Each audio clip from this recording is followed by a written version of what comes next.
Love can be beautiful, but sometimes it can become a destructive force. For some, the emotion spirals out of control, blurring the line between passion and obsession. And as today's case shows, when that obsession simmers in a twisted mind, it can explode into unimaginably violence.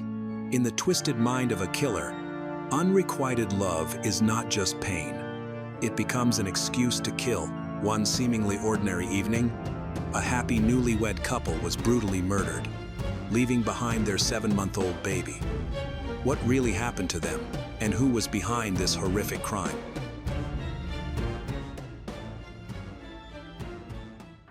Mountain City, Tennessee, United States, is a quiet town with a population of just over 2,000 residents and a remarkably low crime rate.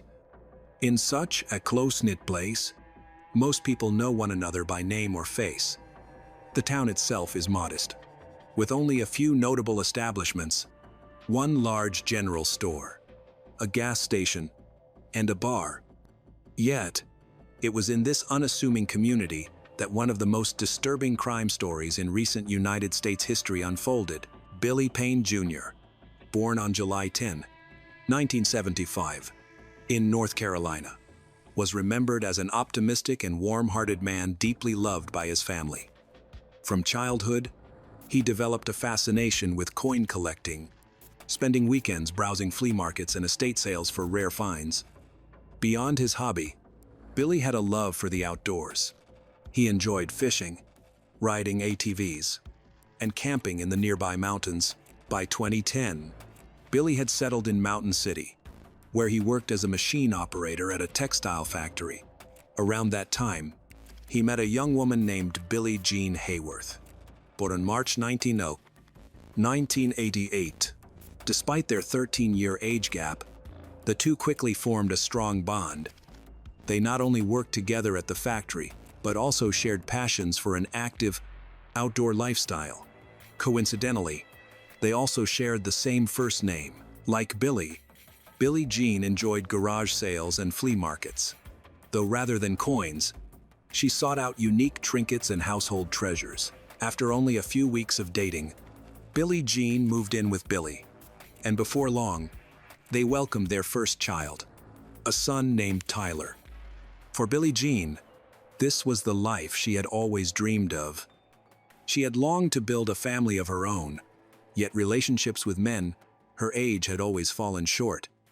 With Billy, she found not only love, but stability and devotion. To her family, she often confided that she had finally discovered what true affection meant. Tragically, this newfound happiness would be cut short far too soon. On the morning of January 31, 2012, at about 10:45 a.m., one of Billy's neighbors stopped by the house. Billy had a habit of getting the newspapers for his neighbors, and they will take it later. As usual, the neighbor headed to the back door, expecting to find the day's newspaper waiting. But this time, it wasn't there. He also noticed Billy's door was unlocked. In Mountain City, leaving doors open was common, even in the 2010 second, but the missing newspaper struck him as odd. The neighbor called out for Billie Jean, asking about the paper, but there was no response.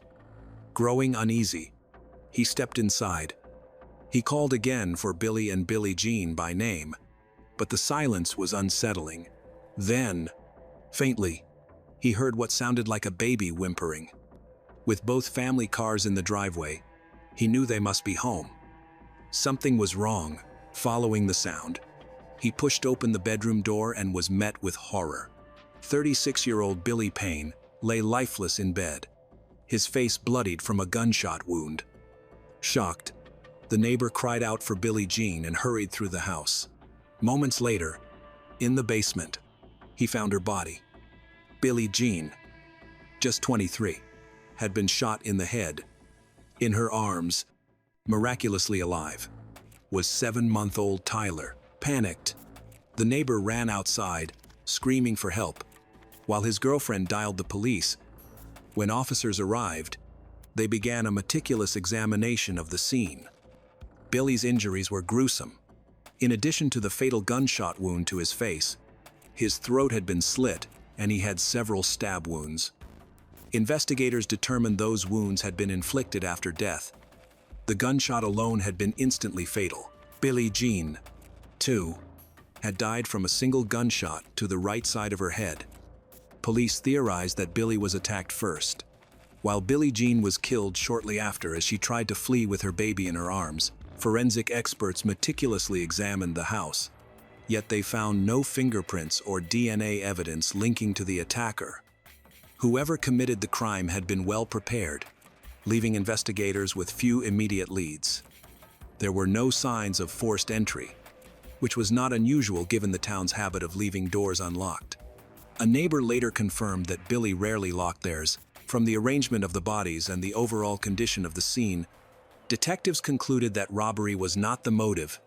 Nothing had been taken. Instead, the killer seemed motivated only by the desire to kill.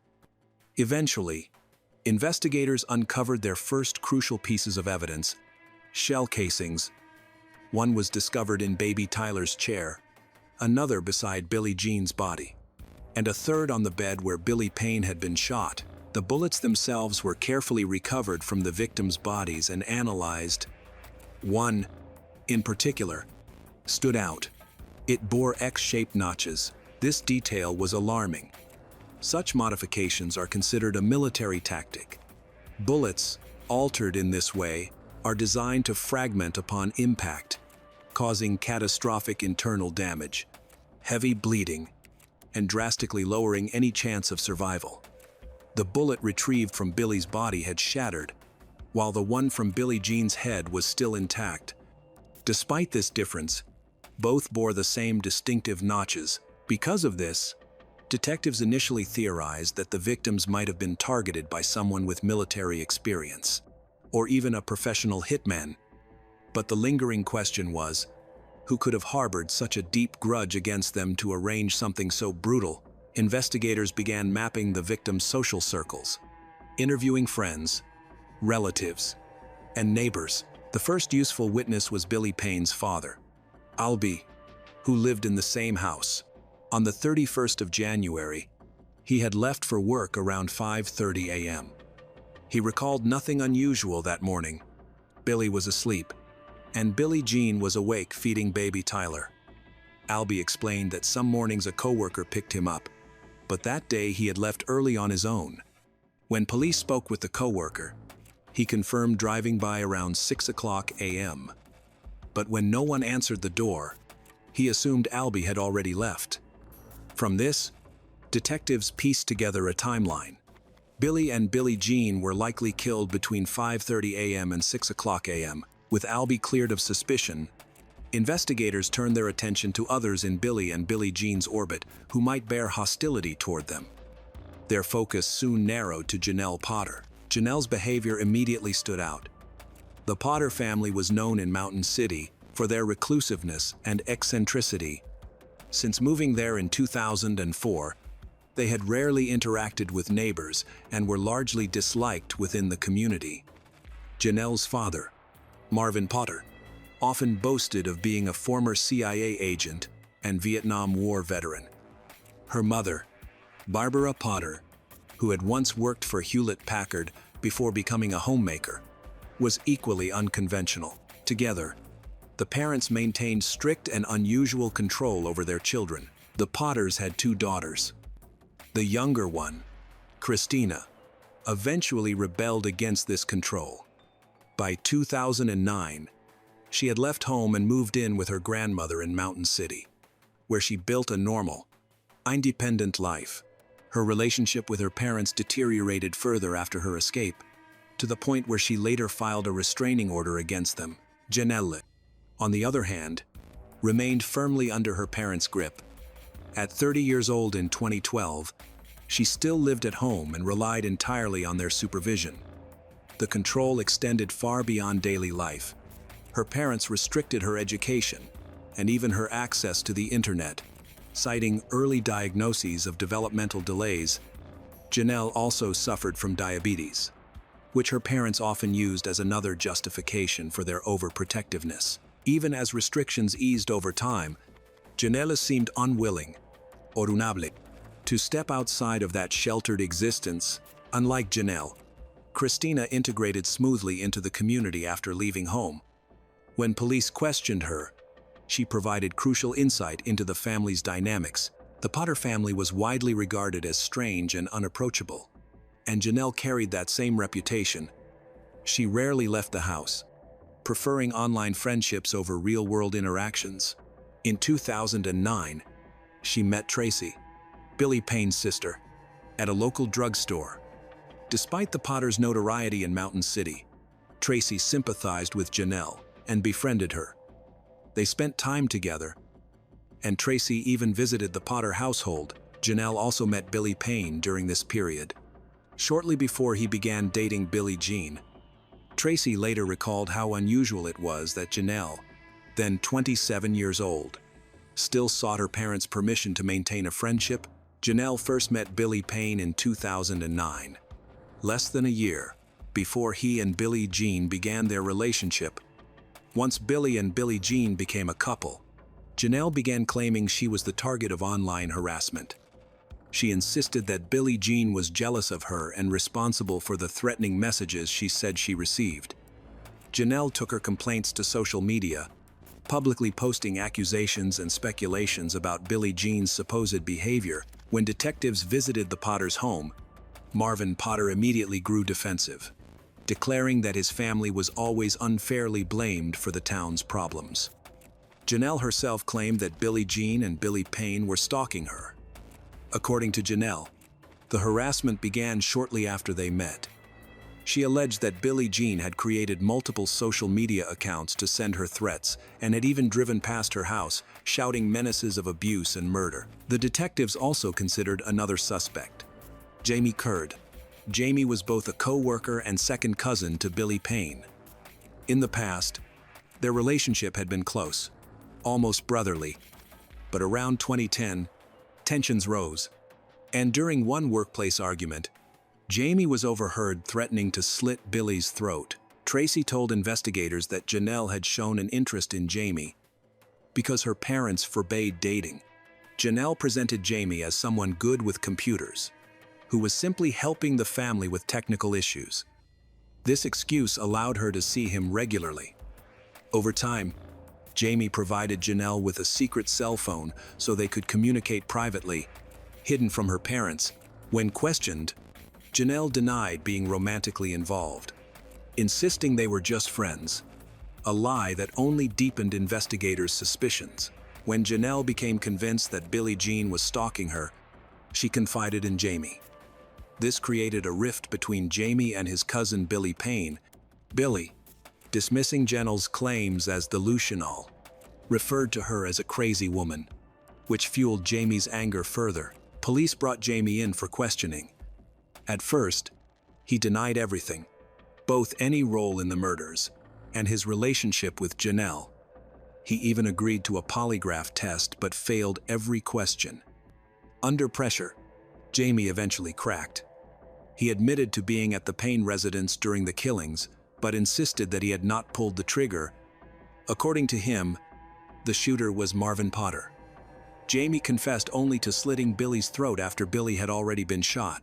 Jamie was arrested on February 7, 2012, about a week after the murders. To strengthen their case, detectives had Jamie place a recorded phone call to Marvin in hopes of coaxing a confession. However, Marvin grew suspicious, sensing that Jamie was fishing for information, and avoided specifics. Detectives then returned to the Potter residence. This time, Marvin appeared hostile. At one point, he even reached into his pocket, and officers feared he was going for a weapon. They immediately arrested him and brought him in for questioning. After hours of interrogation, Marvin finally broke. He admitted his role, explaining that he believed people were constantly tormenting his daughter and that he had been forced to act to protect her, at any cost. A subsequent search of the Potter home revealed a disturbing cache. Dozens of firearms were hidden in closets, under beds, and even left out in the open. Knives were scattered throughout the house. Investigators also found printed photographs of Billie Payne and Billie Jean, many taken from Billie Jean's social media. The most unsettling images were of Billie Jean, defaced with crude insults scrawled in red marker. Detectives later confirmed that Janelle had downloaded and printed these photos herself. In the middle of the evidence collection, Janelle even snatched one of the defaced pictures and tore it up. She later claimed she did so out of nervous tension, but investigators did not believe her.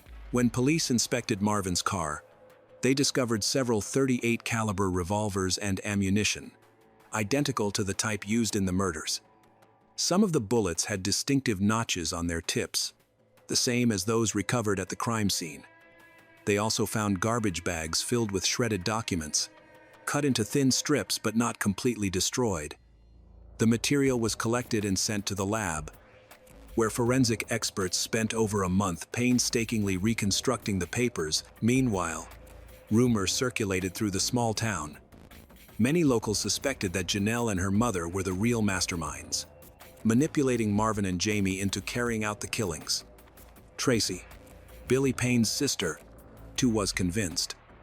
Jealousy drove Janelle to orchestrate the crime, but despite the suspicions, investigators still lacked solid evidence to arrest Janelle. The turning point came when detectives analyzed the Potter's computer. Instead of uncovering proof that Janelle had been harassed, they found the opposite. Threatening messages, supposedly from outsiders, were in fact written under accounts linked to Marvin's name. These messages simultaneously praised Janelle and insulted Billie Jean, revealing a twisted narrative Janelle herself had created. Meanwhile, Barbara Potter's behavior only deepened investigators' doubts. Even after Marvin confessed, she insisted that he had been home with her the entire night of the murders. Strangely, she appeared less distressed about her husband's arrest than about the fact that their plan had fallen apart. After Marvin and Jamie were jailed, Barbara and Janelle became regular visitors at the local library, often spending hours on the public computers. Witnesses recalled how they continued to spread stories online, portraying Janelle as the victim of relentless stalking. It seemed like a calculated attempt to sway public opinion. Even as evidence mounted against them, forensic experts finally pieced together more than 100 pages from the shredded papers. They contained screenshots, photographs, and printed emails, materials heavily centered on Janelle's supposed victimization. This digital trail pointed not to Marvin, who lacked computer skills, but to Barbara and Janelle as the true architects. Among the documents, one name appeared repeatedly: Chris. According to the Potters, Chris was a CIA operative who had been corresponding with them online. They claimed his mission was to protect Janelle from cyberstalkers. Barbara and Janelle both swore they had been in direct contact with him. To outsiders, Chris was portrayed as a mysterious guardian angel. In reality, no one had ever met him or even spoken to him by phone. When investigators analyzed the emails attributed to Chris, the truth unraveled. The writing style, grammatical quirks, and spelling errors matched Janelle's own correspondence almost perfectly. The same linguistic fingerprints appeared in the threatening notes Janelle claimed to have received. Police concluded that Chris was nothing more than an elaborate fabrication, another fake persona Janelle invented to manipulate her parents, Jamie, and the community. Still, Barbara and Marvin clung to the fantasy. Their denial was so absolute that they ignored the obvious. Not once had anyone seen or heard from this so-called CIA agent.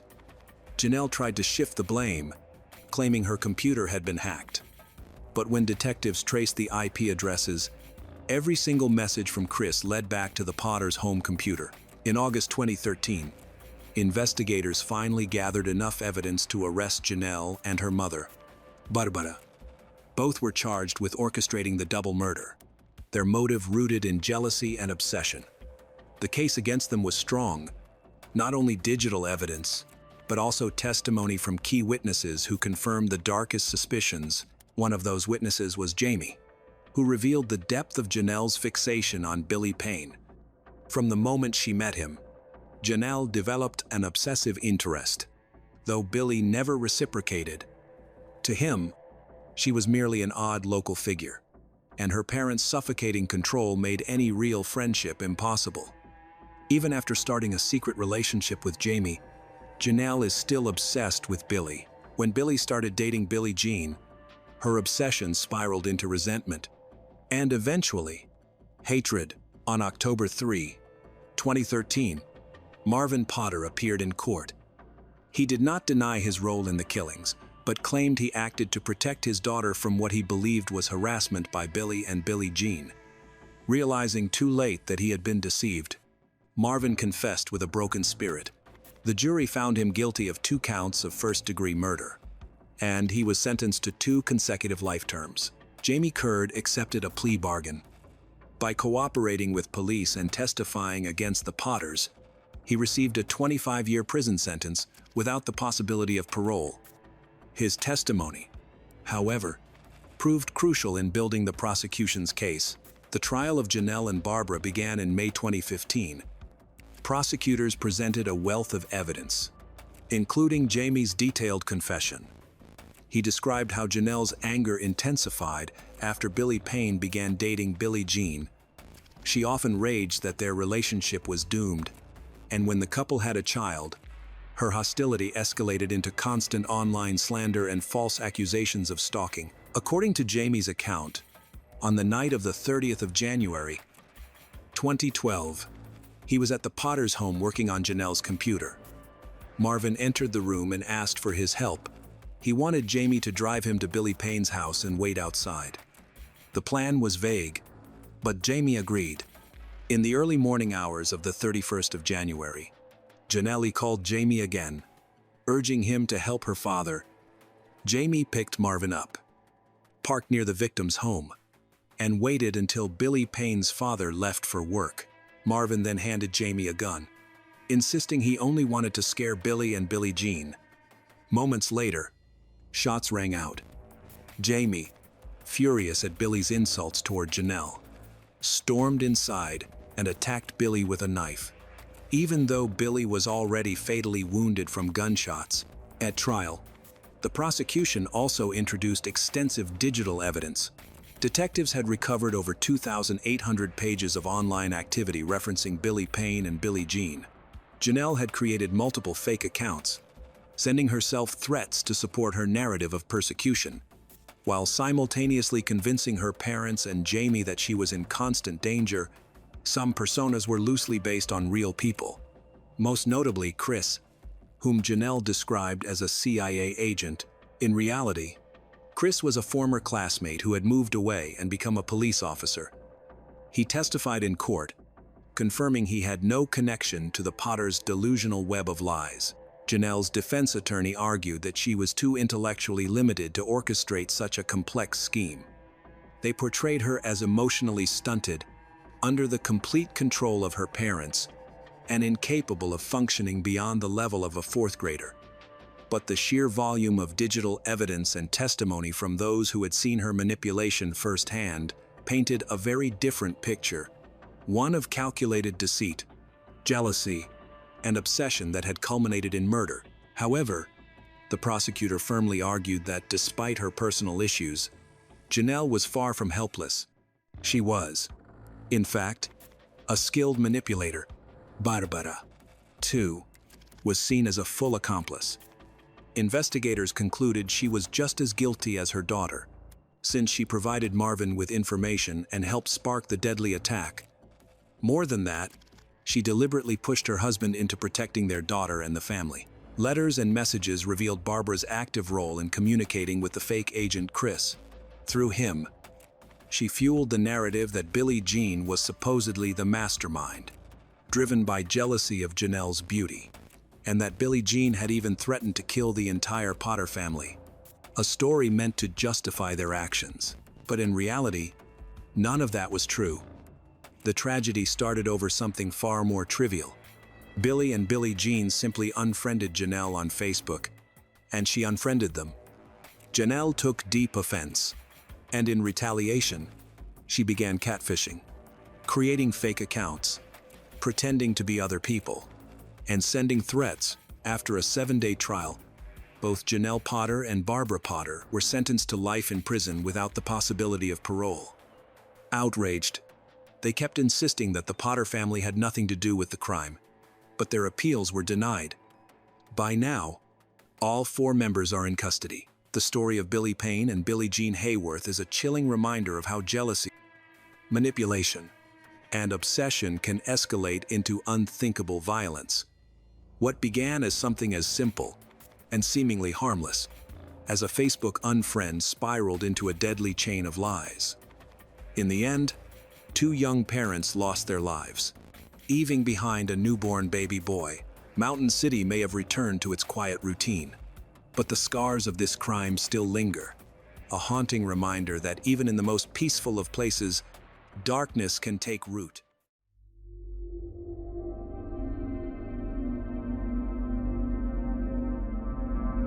Today, we dive into a case that is as tragic as it is haunting. The sudden disappearance of 22-year-old Mercedes Vega in Arizona. In April 2023, she was last seen leaving her apartment in Tempe. Just hours later, her car was found abandoned, and what investigators uncovered would shock an entire community. Mercedes' story is a chilling reminder of how quickly a normal evening can turn into a nightmare, how safety can be shattered in an instant, and how one young woman's dreams and future were stolen in a way that still demands justice. But the question remains, who was behind this? Was it a random act of violence, or something far more calculated, designed to silence her forever? Watch this video until the end. As we explore Mercedes' final moments together, we'll uncover disturbing evidence and surprising twists that reveal a crime that's darker and more intentional than you could ever imagine. Mercedes Vega was born on March 10, 2001, in Anchorage, Alaska. She loved horses and had a special affection for babies. Finding joy in the simple pleasures of life, in 2007, when she was 6, her mother, Erica, began dating Tom Pillsbury. Over time, she and Tom formed a close bond. Just before Erica and Tom's wedding in 2010, Mercedes gave him a Father's Day card that he still remembers fondly, which said that she loved that he was marrying her mom. This gesture highlighted their strong connection. As she grew up, Mercedes pursued her interests with passion. She played the violin, sang beautifully, and even performed the national anthem at various events. Academically, she excelled, earning straight A's throughout her early school years. Swimming was another of her talents. She felt a strong connection to the ocean, once expressing that her soul belonged in Hawaii. This love for the sea mirrored her free-spirited nature, always seeking places where she felt at peace. Mercedes' family was central to her life. Her parents, Erica and Tom, raised her in a supportive environment, eventually settling in Santan Valley, Arizona. By her early 22nd, Mercedes had moved to Tempe and was living independently in the Aubrey apartments. She worked as an exotic dancer in Phoenix a few nights each week to support herself while pursuing her larger dreams of opening her own gym and becoming a personal trainer. About 3 years before her disappearance, she encountered a traumatic experience. In October 2020, she was the victim of an armed robbery outside her apartment in Phoenix, which led her to relocate to Tempe for a fresh start. She cooperated fully with the police, identified the suspect, and provided an impact statement. This incident showcased her resilience, as she used the experience to strengthen her focus on her independence and ambitions. However, on that ordinary Sunday in April 2023, her life took a tragic turn. On the 16th of April, she had planned to have dinner with friends, a routine social outing amidst her work obligations. However, as the day went on, she informed her friends that she would need to go to the club instead, where she performed a few nights each week. This change in plans became significant, as it marked Mercedes' last known communication. Initially, it seemed like a simple adjustment, but it would later serve as an important detail in the events that unfolded. Surveillance cameras at her apartment complex, the Aubrey, captured footage that helped piece together the end of her evening. Investigators noted that a white 2018 Chevrolet Malibu with a salvage title, a car not belonging to her, was spotted in the parking garage around 8:45 p.m., lingering in the area. Then, at about 9:15 p.m., Mercedes was seen on surveillance video walking confidently towards her own vehicle in her assigned parking spot. This would become the last recorded image of her in that familiar place. Later evidence from the scene showed signs of a struggle. Blood was found in the parking lot and on the front passenger seat of the car, suggesting that she had been attacked. As time passed, around 9:25 p.m., cameras in the area captured her car pulling into a nearby lot next to a restaurant called Culinary Dropout. Just a short drive from her apartment, the car was parked improperly, with the keys still inside, suggesting it may have been abandoned in a hurry. As the clock struck midnight on the 17th of April, an alarming situation unfolded far from Tempe.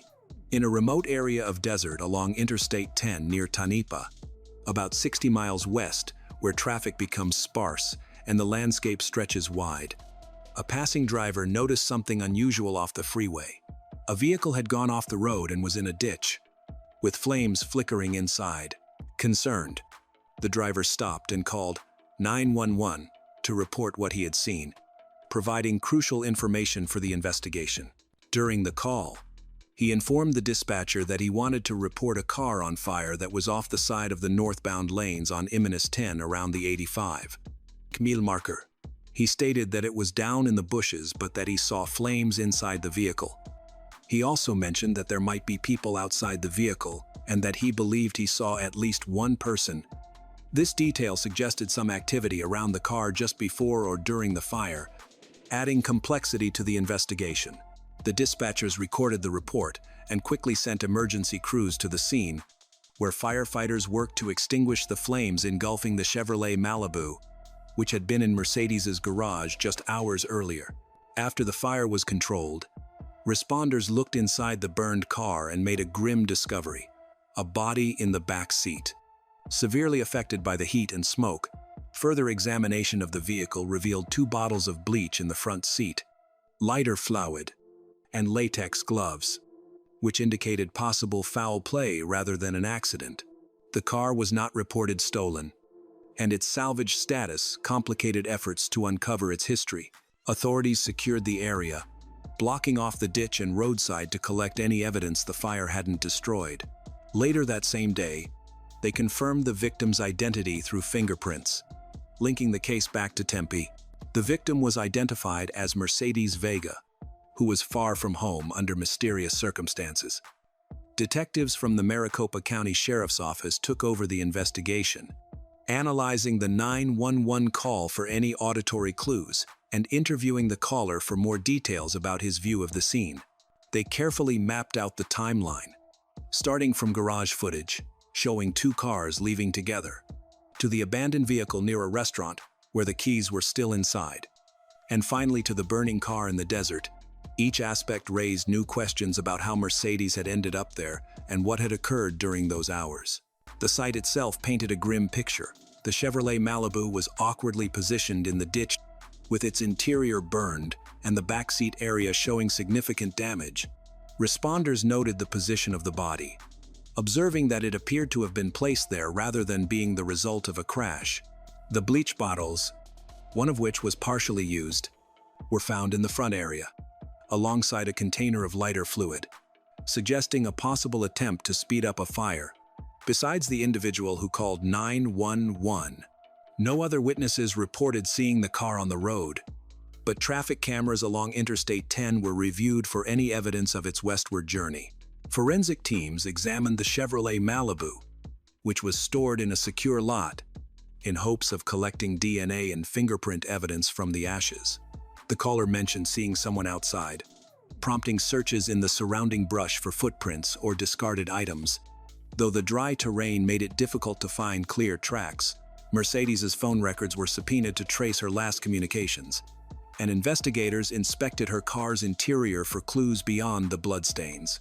That evening, around 7 o'clock p.m., Mercedes's parents, Erica and Tom, to returned home from a vacation in the Caribbean to find police at their door.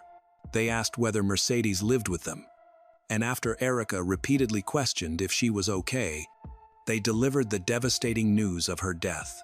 Caught completely off guard, especially after their last phone conversation during their trip, they experienced profound heartbreak, with Erica describing it as feeling like her soul was being ripped out. In their grief, the family shared details about Mercedes's habits to assist investigators in understanding what might have led her into danger that night.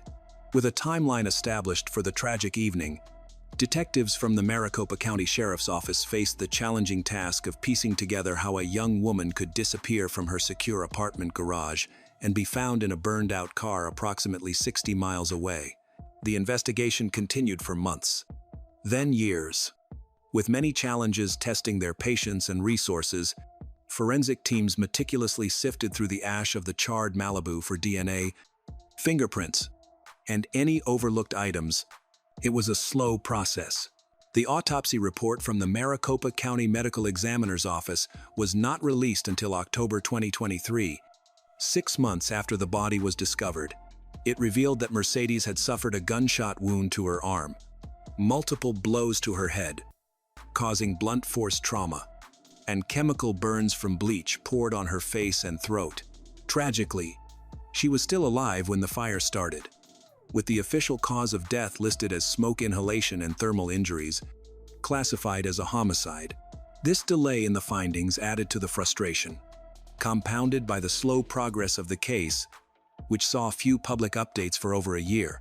Investigators interviewed those close to Mercedes. Focusing on her routines and relationships, her parents emphasized her independence and reported no known conflicts in her life. Although they couldn't ignore the lasting impact of a prior armed robbery in Phoenix, they felt that the investigation lagged, partly due to biases. Tom expressed in interviews that her part-time job as a dancer at a club seemed to diminish her importance in the eyes of the police. Sergeant Joaquin Enriquez countered that all cases are treated fairly, regardless of profession. Friends and colleagues from the club spoke highly of her reliability, confirming her last-minute shift plan and noting she had no visible enemies there. They mentioned that she had been cautious after previous incidents, but there were no recent warnings of danger. The investigation turned its focus to Mercedes's past, particularly an armed robbery on October 12, 2020, which had left her so shaken that she moved to Tempe. Early that morning, a man confronted her at gunpoint outside her apartment in Phoenix, demanding her belongings. He got away with cash and personal items. Phoenix police conducted an investigation, and Mercedes fully cooperated, identifying Cujo Young as the robber in a lineup and providing a statement that detailed her trauma. Cujo Young, who faces armed robbery charges, has faced numerous delays in the case, largely due to changing attorneys and negotiating plea deals. He fluctuated between rejecting and accepting plea deals. Mercedes was prepared to testify against him, with a trial date set for mid-April 2023. Court records indicate she was scheduled to testify on April 17, the day her body was discovered. Although some reports suggest this was the day before she went missing, the timing of these events raised questions about whether the upcoming testimony influenced the situation. During the crucial hours in April 2023, when Mercedes was kidnapped and murdered, Cujo was not at either location. As records indicate, he was not in custody.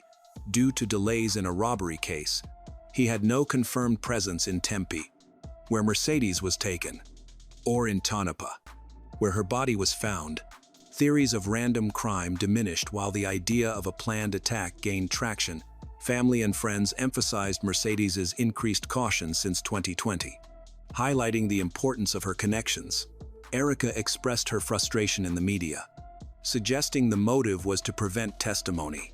As the investigation progressed, uncovering digital evidence and forensic links, the Maricopa County Sheriff's Office eventually made arrests, revealing long-awaited names.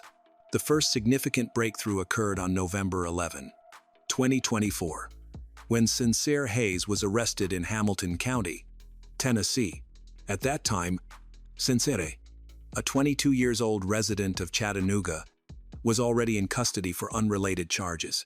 Maricopa County Sheriff's Office detectives connected him to the case through a fingerprint that matched one found on a bloody plastic grocery bag in Mercedes's abandoned car, a match that had remained unresolved until his arrest in May 2024 added his prints to the database.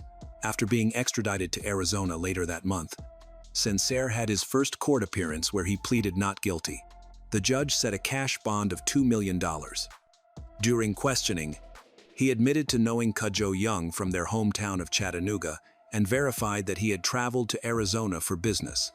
Though he refused to disclose details about it, Sincere had a history of legal issues that began at age 18, with his adult record starting in May 2021 in DeKalb County, Alabama, for possessing a stolen firearm and a banned substance, which led to an indictment in February 2022. This case was dismissed on April 10, 2023, just days before Mercedes's death, after he failed to attend his arraignment, although the warrant was later lifted. In May 2024, Chattanooga police arrested Sincere again following a report of shots fired, discovering he had several weapons, one of which was stolen. After being released on a $5,000 bond, he was arrested weeks later by Hamilton County Sheriff's Office for DUI, speeding, and illegal possession of a firearm. The investigation expanded further in June 2025 when Jared DeMarcus Gray, a 25-year-old from Tennessee, was arrested in Catoosa County, Georgia. Jared's fingerprint was found on a plastic cup inside the burned Malibu, where Mercedes' body was located. He awaited extradition to Arizona while being held on unrelated charges, with prosecutors seeking a $2 million cash-only bond.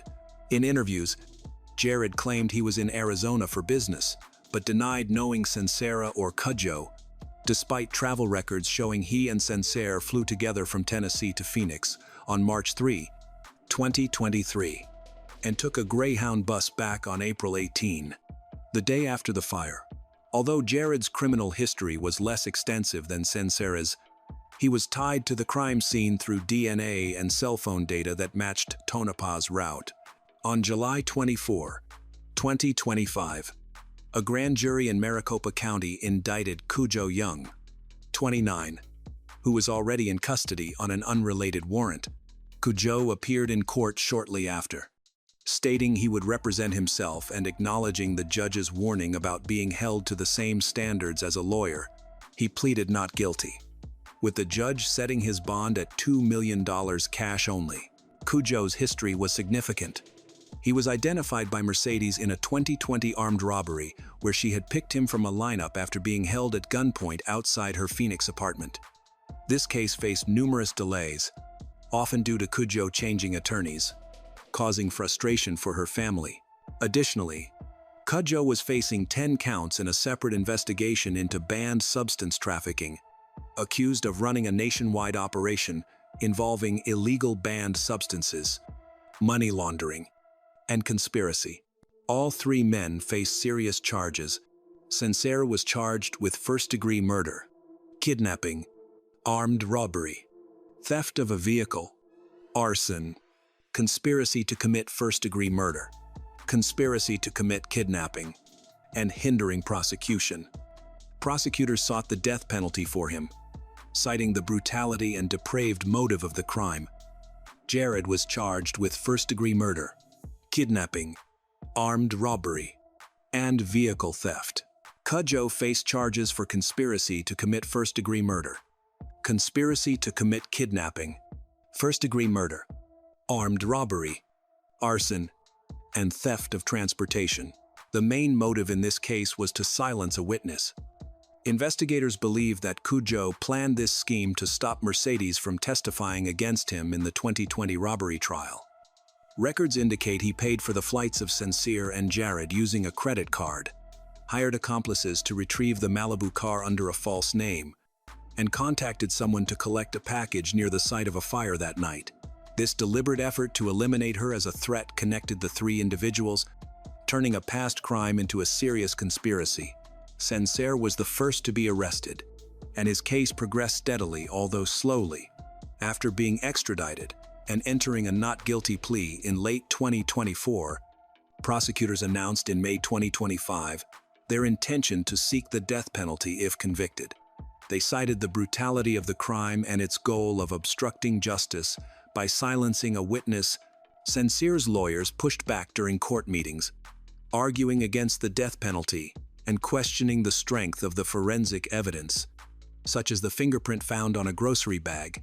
They emphasized his youth and lack of prior violent offenses, portraying his involvement as minor rather than significant.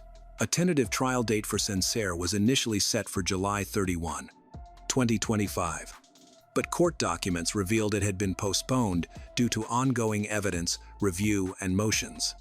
With the next status hearing planned for later that year, Jared's case was delayed as he awaited extradition from Georgia after his arrest in June 2025, where he was held on a $2 million bond.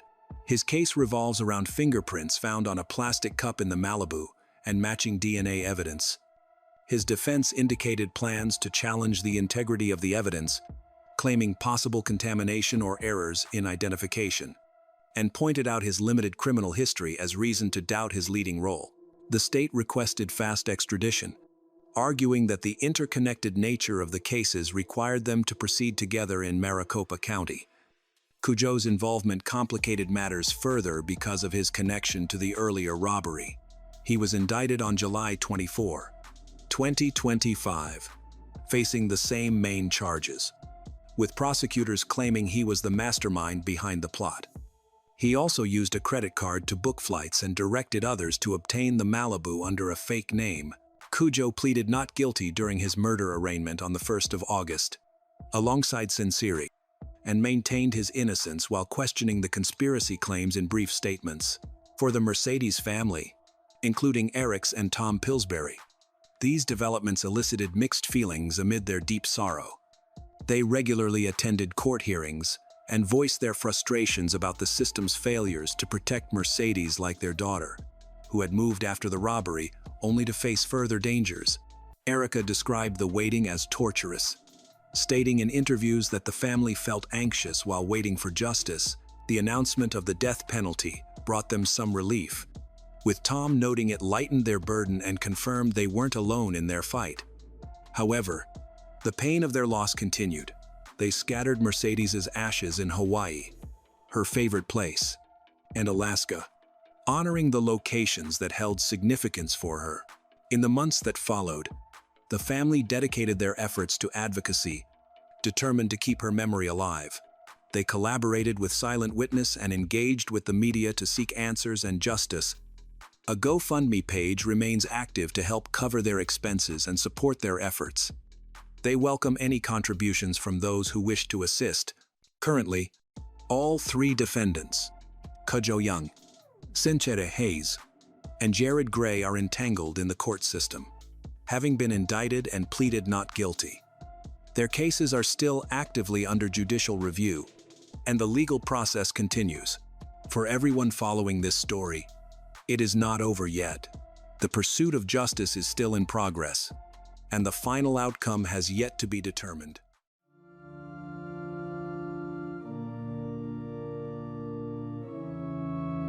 In a small town in Indiana, where people still pass on a chilling saying, "If you want to kill someone and get away with it, do it in Lawrence County." It was in that land that 19 years old Brooke Baker was brutally murdered in her own apartment, leaving behind a bloody and horrifying scene. Who was the killer? The answer did not come immediately. The case fell into a deadlock until 2 years later, when another female student, Erica Norman, disappeared under similar circumstances. It was then that the criminal link gradually emerged, bringing with it the shocking truth about the murderer lurking in everyday life. This is not just a story about a murder. This is a journey filled with blood and tears, where justice is challenged, and the truth is paid for with the lives of young girls. To understand why Brooke Baker's death was so shocking, we need to go back in time to the childhood and life of a little girl who carried within her dreams, aspirations, and a tragic fate.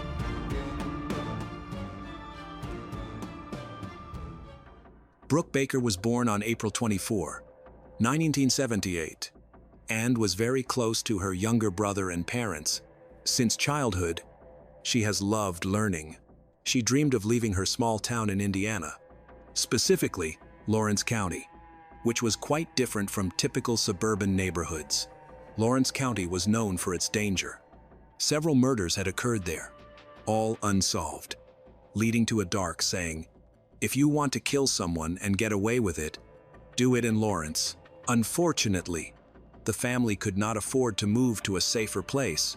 The Brooke family struggled financially, and high-paying jobs were scarce. Her parents took any opportunity to earn money, but this made her unhappy. She wanted to help her family and dreamed of a better life. Throughout school, she thought about securing a stable job and often discussed her ambitious plans. Her best friend, Shauna, admired her determination and willingness to take action. She was very active and embraced new opportunities, such as writing for the school newspaper and exploring journalism programs at local universities. Shauna praised Brooke's writing after reading one of her articles, which encouraged her to pursue a journalism degree as a first step toward her career goals. She applied to the University of Vincennes in the small town of Vincennes and was thrilled to be accepted. Her friends and family were proud of her achievements. Once at university, she was eager to contribute to the university newspaper, a significant multimedia project for students. Shauna also enrolled at the same university, and they continued to support each other in their journalism studies while gaining experience in teamwork. Brooke maintained her close relationships with her family, and her younger brother Braun often visited her on campus.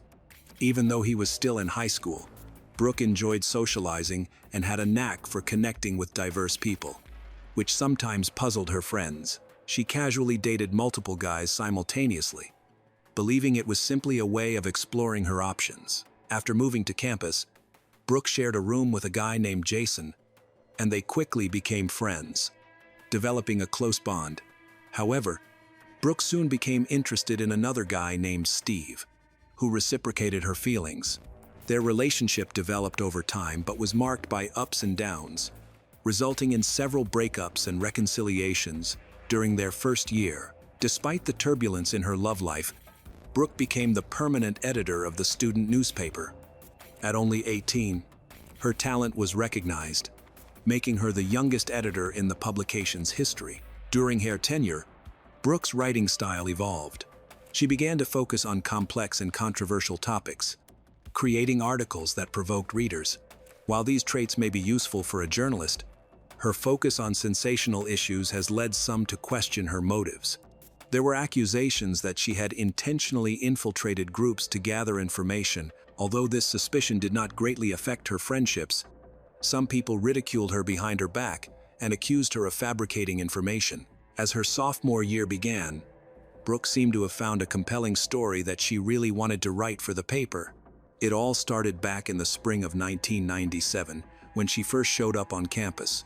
Immediately, she shows the determination of an investigative journalist, trying to find out the truth about many stories, perhaps overestimating their consequences. She expressed to her colleagues that she wanted to write a serious article, so she decided to learn about the fraternity, a group that only accepts elite members rich, smart, and influential. This made her very curious, because she knew that this fraternity kept a lot of secrets and had a great influence on student life. Brooke quickly realized that this fraternity was like any other in the student societies. To become a member, students first had to apply one as said.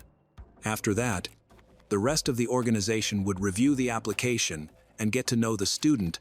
At this stage, the student could either receive support or be rejected outright. After that, the checks began. A harmless mission from the members of the society can turn into a serious situation. Brooke heard that girls can be coerced into engaging in intimate behavior at the gathering. She believed that the victims were hiding the truth out of fear of the consequences. Already in the spring of 1997, Brooke came across several girls who had suffered at the hands of the fraternity members but were afraid to talk about it. She was on the side of the victims and wanted to help them. Even the professors were supportive of her pursuit, although some thought it was dangerous and advised her to be careful. Naturally, information about the ongoing investigation gradually reached the members of the fraternity, who began to look at Brooke with distrust and concern. Their attitude towards her worsened. It was curious that her neighbor, Jason, was a member of this very fraternity, and he knew everything that was going on there. For Brooke, and this was an exciting discovery, and she tried to get Jason to join her at the frat parties, knowing that this would be her best source of information. Brooke quickly learned that the fraternity's favorite day for parties was Thursday. They organized the biggest events that started in the evening and could last until the morning. In August 1997, Brooke decided to put her plans into action. She invited Shauna to join the group. In addition, there was a guy named Brian in the group. She met him a short time before these events. She didn't care about drinking or dancing, but mostly asked the partygoers questions like journalists and took notes for future articles. She was unaware that they had been closely watched the entire time. Several members of the fraternity were observing and listening to ensure that she did not go too far in her investigation. After this party, friends from Brooke's inner circle started receiving threatening notes. They all tried to warn her. All of this happened at a time when Brooke had gained sufficient independence.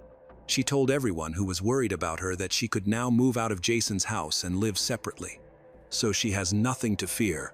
She found an apartment right across from the journalism department. At the same time, she received even more support from a married couple who were professors at the institution. However, after moving out, she still could not escape the direct threat. She tried to stay calm because her apartment belonged to a school security officer. At that time, the threats Brooke faced were not only verbal but also came through email.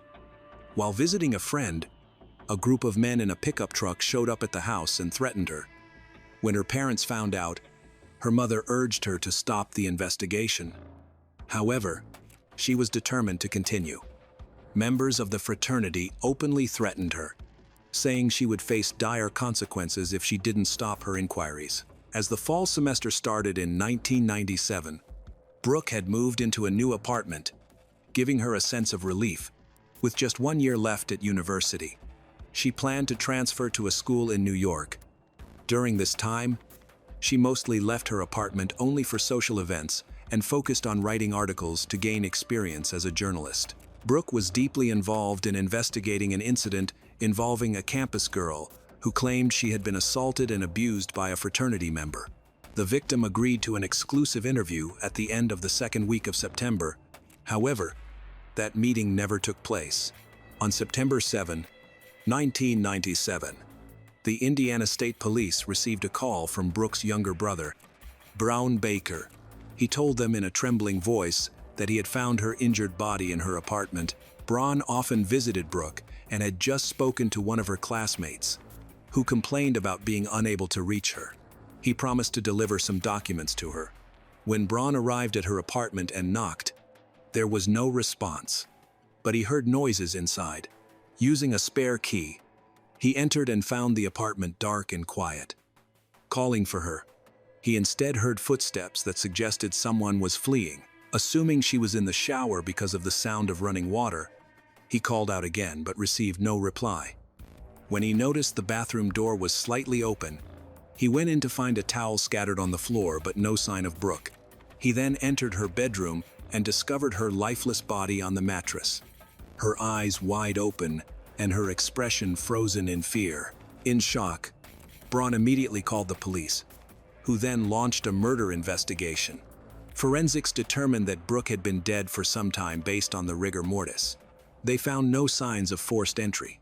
In the bathroom, investigators discovered a towel and a nearly empty bottle of bleach, both possibly used to clean the crime scene. A blood-stained knife was found under the sink, along with other bloody objects, possibly involved in the murder. The fatal wounds were to her chest, indicating that the attacker had used significant force. Signs of abuse were also present. DNA evidence and bloodstains from a struggle were collected. Brooke's body was sent for an autopsy while investigators began interviewing her friends and those close to her. Some friends, including her parents, wanted to see the scene for themselves, but police denied entry. During questioning, Brooke mentioned Brooke's boyfriend, Steve Hoffman, who emerged as a primary suspect. Statistics indicated that many victims are killed by someone they know. Neighbors were interviewed, and the journalism department was shaken by the news. Many female students began avoiding going out in the evenings for fear of their safety, with pepper spray becoming a common item for protection. Detectives were reconstructing the events of September 6, 1997, a day when Brooke was particularly active.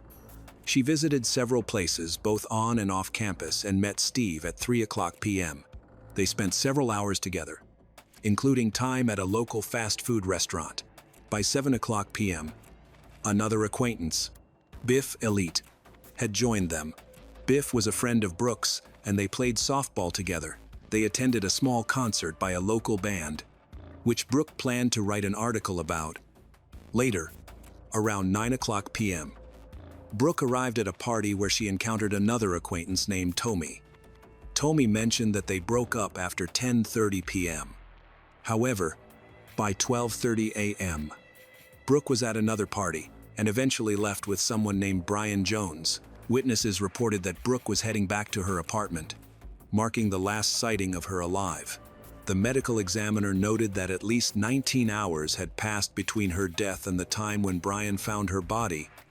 An autopsy revealed she had been brutally attacked, suffering numerous bruises and 13 stab wounds to her chest and back. With both lungs punctured, she had also been abused and strangled. The murder weapon, a steak knife, was found under the bathroom sink, and DNA testing indicated it contained blood and tissue matching Brooke. Despite testing biological fluids found on her body, there were no matches in the DNA database. Police questioned Steve, who denied having a serious relationship with Brooke, suggesting she might have been dating multiple people. His casual attitude towards their relationship raised suspicions about his involvement, potentially indicating a love triangle motive. However, he maintained a solid alibi. Detectives then approached Tommy, who voluntarily approached police to share what he knew, expressed concern, and admitted to having engaged in consensual intimacy with Brooke that evening. Tommy's situation was complicated by the lack of a solid alibi, as the first person to confirm his whereabouts didn't see him until after 3:00 a.m. He willingly provided a DNA sample. Brooke's mother shared insights about the security guard from whom Brooke rented her apartment. Initially, he seemed nice, but over time, she felt uneasy around him. After a few months, Brooke expressed fears that he wanted more than just a landlord-tenant relationship. At one point, he even suggested free rent in exchange for intimacy. Other women who had rented from the same landlord reported similar inappropriate proposals. Although he denied the allegations during police questioning and passed a polygraph test, he could not be ruled out due to the absence of a confirmed alibi. Detectives investigated about 100 potential suspects, mostly students, including fraternity members, but found no matches. Meanwhile, Brooke's family launched an activism campaign to raise safety awareness in Lawrence County. They shared photos of their daughter alongside images of other victims from previous years, leading to regular community meetings focused on local safety and law enforcement efforts. This increased public interest in the case, with many wanting to contribute to the investigation. One individual, named Deborah, came forward to report that Brooke had received threatening emails traced back to 2 fraternity members. However, DNA comparisons did not match those found on the attacker. There were also rumors concerning Brooke that were later revealed to be exaggerated. Brooke's drafts included hundreds of notes, and they were thoroughly reviewed by the police. They interviewed a girl who reported an abuse, but she was heavily intoxicated at the time. She later admitted that the intimacy was consensual. Detectives realized that Brooke might have fabricated the story for attention. They tested the DNA of hundreds of people, including fraternity members, but none matched the assailant's DNA. The investigation stalled as they interviewed over 500 individuals with no results. Despite this, Brooke's family held on to hope for clarity regarding their daughter's death. 2 years later, on July 5, 1999, police were called to an apartment just 7 blocks from Brooke's location after a neighbor reported suspicious sounds coming from Erica Norman's apartment. Erica, a university student born on November 13, 1977, was known for being athletic, participating in sports and the drama club. By 1999, at age 21, she had aspirations to move to Honduras to help others and advance her studies in languages, believing it would lead to greater opportunities. Upon arrival, the neighbor found the bathroom taps running, which he turned off to prevent flooding. Upon inspecting further, he discovered blood on the wall and immediately contacted the police. Officers found signs of a struggle, but Erica was missing. They noted similarities to Brooke's case from 2 years earlier and began investigating Erica's acquaintances to piece together the sequence of events. Erica was last seen on July 3 at a party, intending to leave early for rest. Brian Jones, the last person to see her, walked her home after working together at a local restaurant. Brian, a university student who had not graduated, claimed he visited Erica but left when she fell asleep during a movie. He cooperated with the police and did not seem suspicious. However, detectives delved deeper into his background. Suspecting a potential connection to Brooke's case, they uncovered that Brian had lived with Jason, a man linked to Brooke. In the fall of 1997, around the time of Brooke's murder, notably, Brian left town soon after Brooke's body was discovered on September 7, 1997. Jason had submitted DNA samples, but Brian had not. This withdrawal raised further concerns, especially when it was revealed that Brian had been fired from his job on September 10, 1997. Due to multiple absences, Erica's body remained missing, but Brian continued to cooperate with investigators, even providing the clothes he wore on the night she disappeared. Small drops of blood were discovered on Brian's shoes. To confirm that the blood belonged to Erica, DNA testing was conducted using samples from her parents. Meanwhile, Brian's clothing, which he had given to the police, underwent a more detailed examination, yielding DNA evidence. 2 days later, the lab reported that this DNA was a 100% match to DNA found at the scene of Brooke Baker's 1997 murder, indicating that both Brooke and Erica were victims of the same killer. Additionally, Brian's DNA also matched. Consequently, on July 13, 1999, Brian Jones was arrested for the murder of 19-year-old Brooke Baker. He immediately refused to cooperate and requested a lawyer. The evidence collected made it easier to piece together what happened. However, Erica's body was still missing, which posed a significant challenge. The focus shifted back to the Brooke Baker family. Her parents were upset, and her mother was so aggressive that Brian had to be brought into the courthouse wearing a bulletproof vest. In response to the tense atmosphere, he confessed to killing Erica and indicated an approximate location for the police to search, but they were unable to find her. He maintained his innocence regarding Brooke's death and informed the judge that he intended to hire a lawyer. A week later, on July 20, a man from Illinois contacted the police after discovering remains in his cornfield. The body was decomposed, making identification difficult, but it was suspected to be Erica's. A wallet found nearby contained a driver's license with Erica's name, which helped the police in the identification process. Blood from her was discovered in Brian's car. In December 2000, he was charged with another murder. During Brooke Baker's trial, the defense attempted to argue that the intimate behavior was consensual. However, Brian's story continued to change, and ultimately, after 5 hours of deliberation, the jury found him guilty on all counts. By this point, Brian Jones had already pleaded guilty to Erica's murder and received a 60-year sentence. Following the verdict for Brooke's murder, he was given an additional life sentence without the possibility of parole. After that, the campus killings ceased.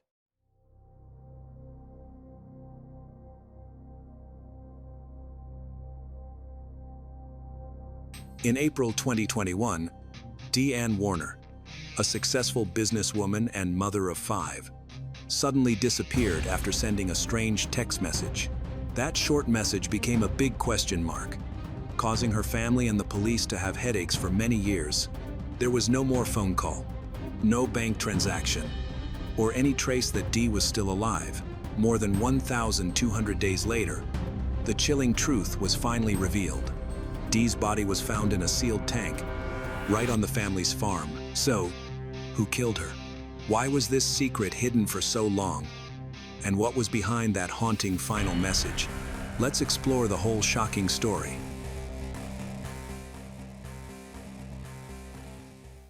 On Saturday, the 24th of April, 2021, Deianne Warner, age 52, woke up with a difficult decision weighing on her. After 15 years of marriage, she had decided to tell her husband it was over.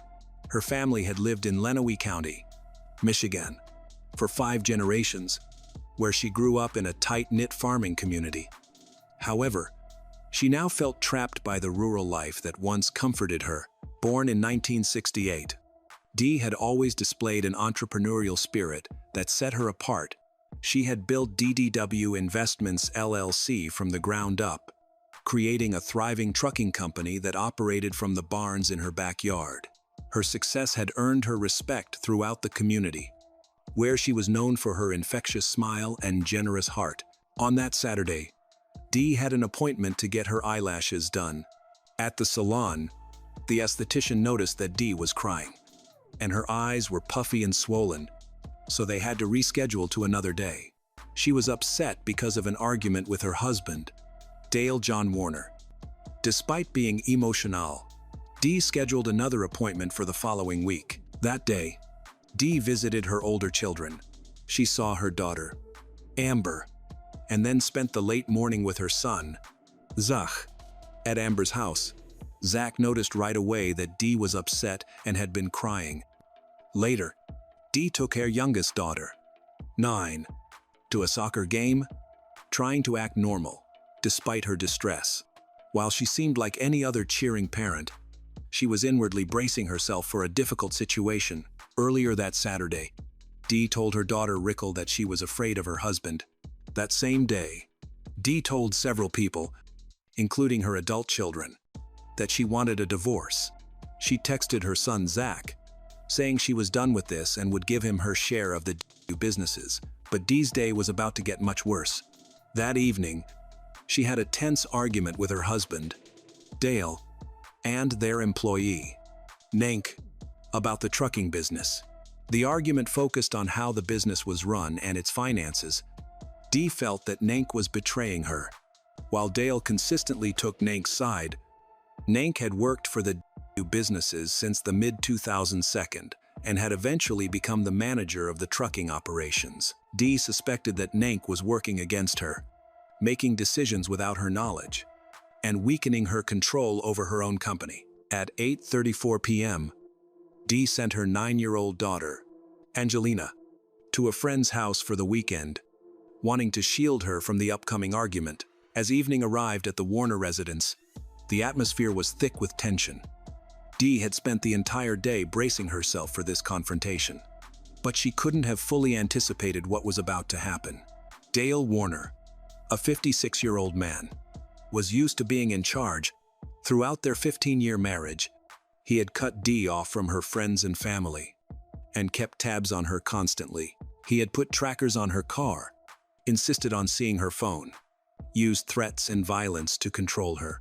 The argument that night was different from any they'd had before. Dale later told investigators that they argued about money and cheating, calling it the worst fight of his life. Earlier that day, Dee exchanged text messages with her business manager, Suzanne Wilhelm, regarding problems with Nank. Suzanne later testified that, in their text conversation about Nank and Dale, Dee said she was hyperventilating and vomiting. Dee also told Suzanne that she wanted to sell all of their assets. This conversation showed how desperate Dee was. She was considering not only leaving Dale, but also selling everything they owned together to start fresh. For Dale, who considered his wife as property instead of an equal partner, this was the ultimate betrayal. At 10:24 p.m., Dee's friend texted her to check in. Dee didn't respond for 29 long minutes.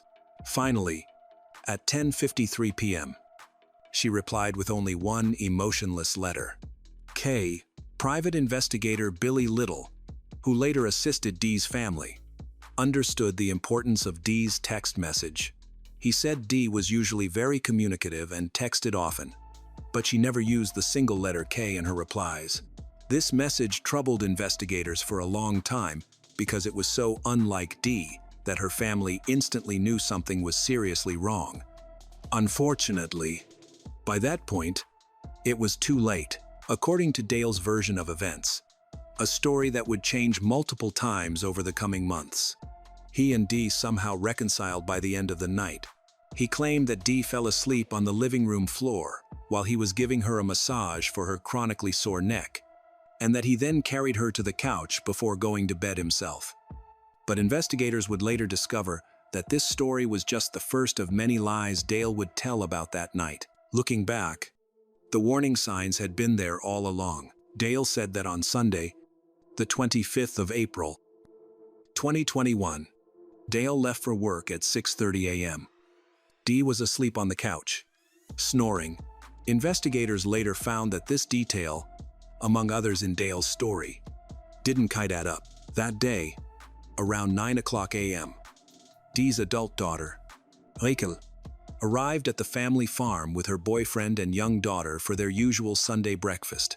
They had been doing this every week for years, enjoying a meal together as a family. However, when they knocked, no one answered.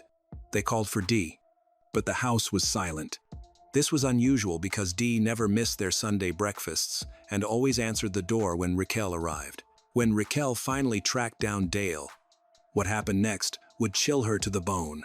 Dale approached her, holding something that shouldn't have been in his possession, Dee's $50,000 wedding ring, a symbol of their marriage that Dee wore every single day. Dale claimed he had found the ring on his desk in the office, explaining that Dee had left it there before she disappeared. But Raquel knew her mother would never remove that ring, especially not if she was simply going away for a few days. When people asked where Dee was, Dale claimed she had left with a travel bag, purse, in phone, curling iron, and hairspray. He implied she might be with another man or even leaving the country. However, this story didn't make sense because both of Dee's cars were still there, one in the garage at home and another at her office nearby. How could she have left without a car? More disturbing was what Dale told investigators about Dee's supposed escape plan. He claimed she had a secret phone that she used for clandestine activities. Deputy Hall captured Dale's exact words on body cam footage. This was a classic tactic used by abusers, projecting their own secretive and controlling behavior onto their victims. Dale had been tracking Dee's movements and monitoring her communications for years. But now he was suggesting that she was the one with secrets. Later that morning, when Zach and Raquel came to the property looking for their mother, Dale's behavior then became more suspicious. Security cameras showed Zach searching Dee's office, the building, and the grounds. Dale remained surprisingly calm considering his wife had disappeared. After that Sunday morning, every electronic record of Dee Warner vanished. It was as if she never existed. Her phone records showed no calls made or received. Her bank accounts remained unused. Her social media accounts were inactive. There was no sign she had used her credit cards, contacted anyone, or logged into her online accounts. Dee's cell phone switched from Wi-Fi to cellular data around 11:00 p.m. on the 24th of April and then completely shut off at 2:30 a.m. on the 25th of April. After that, there was no activity whatsoever. This sudden silence was especially noticeable because she was always in contact with her business and family. To understand what happened to Dee Warner, one needs to understand the life she was desperately trying to escape. This wasn't just a marriage gone wrong. It was a carefully constructed prison that had taken years to build.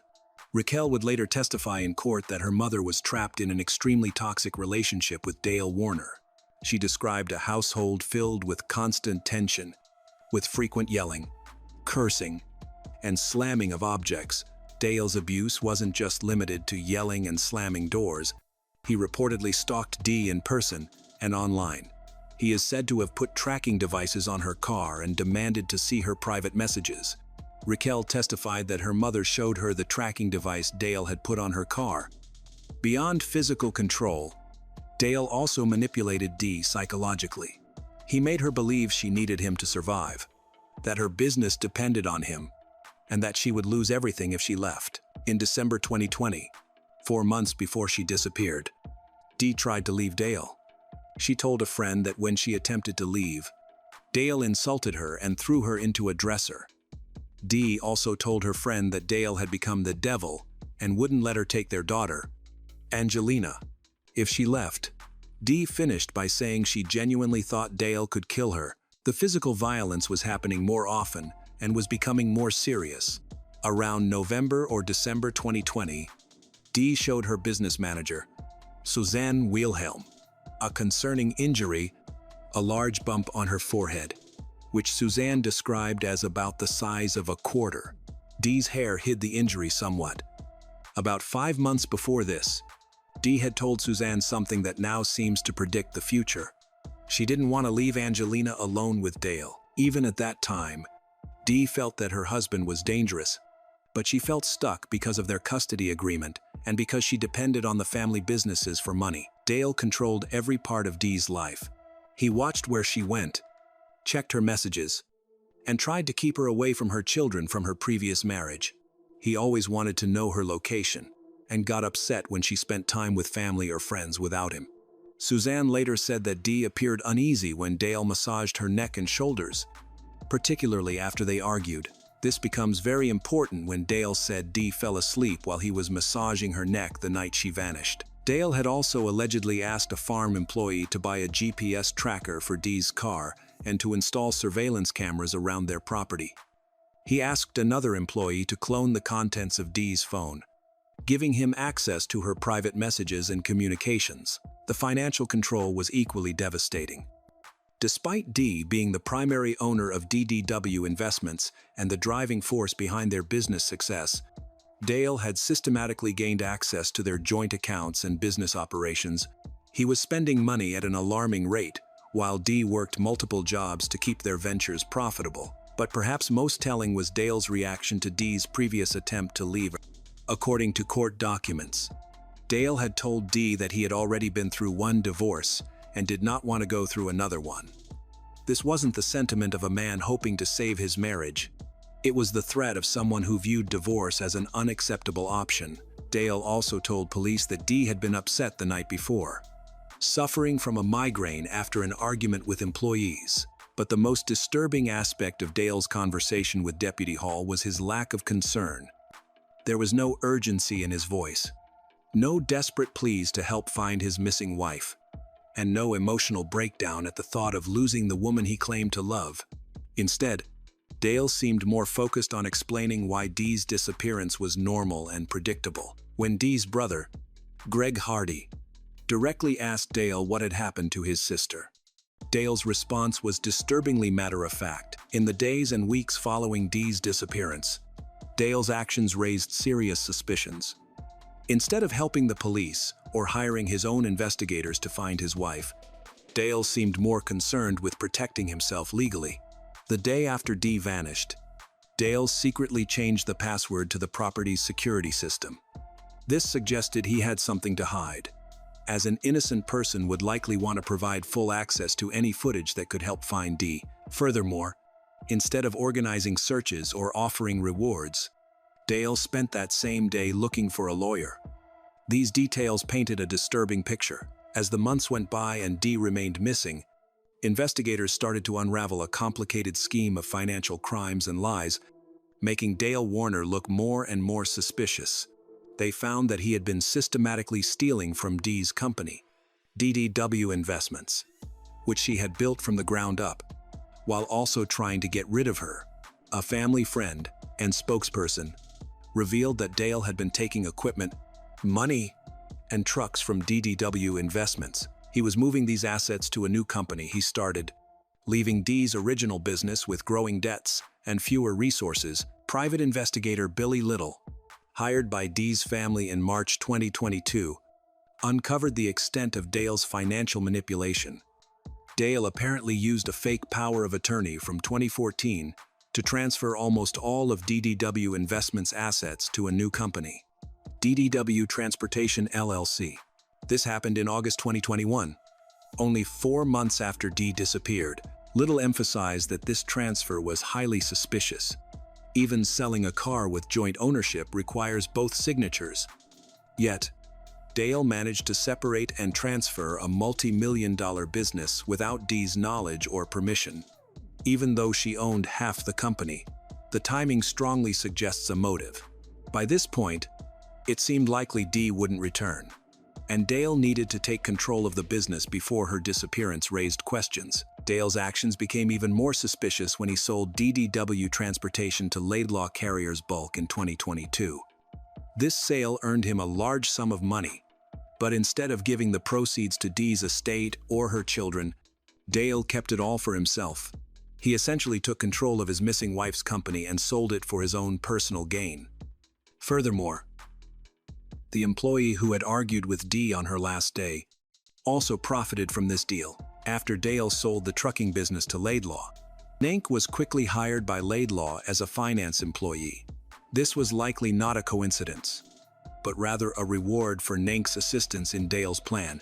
However, Nank's involvement was more significant than initially suspected.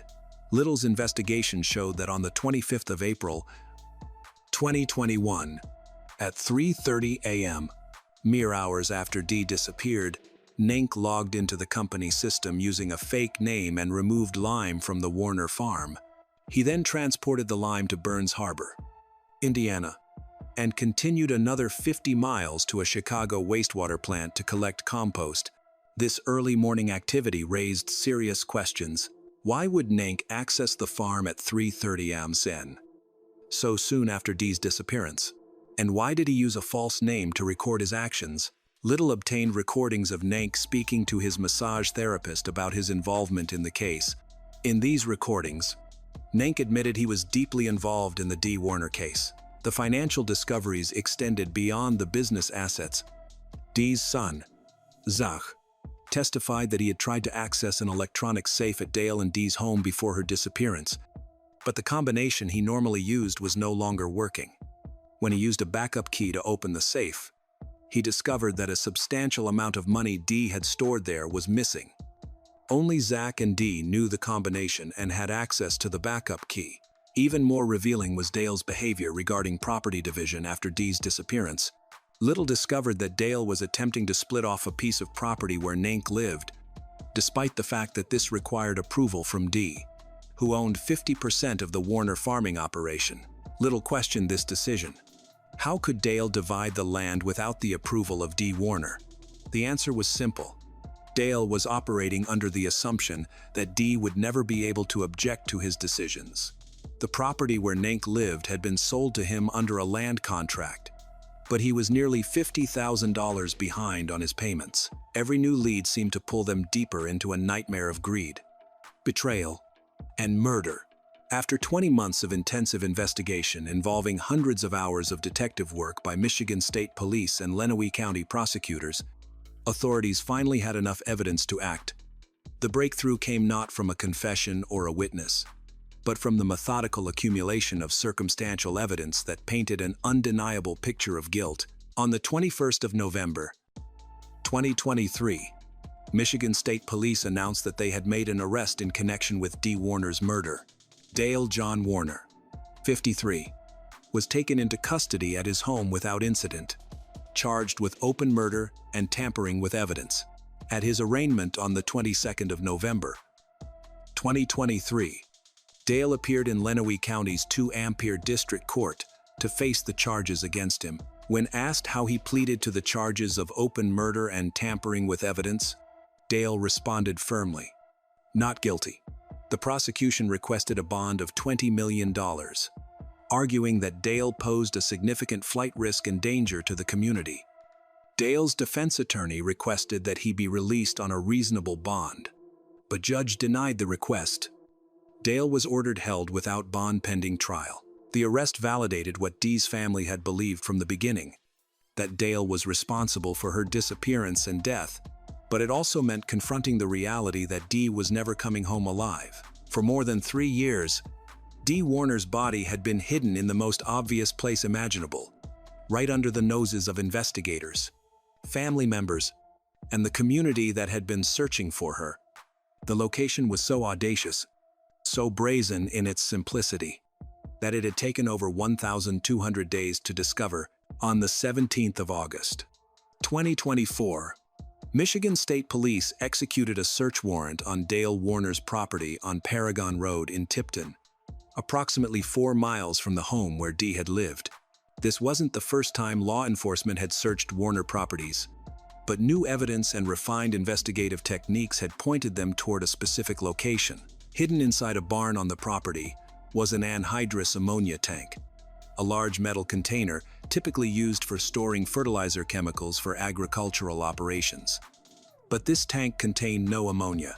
Instead, investigators discovered that the tank had been resealed and repainted to conceal its contents. When they opened the tub, they found the remains of a woman. On the 22nd of August, 2024, the Jackson County Medical Examiner positively identified the remains as Dee Warner through dental records.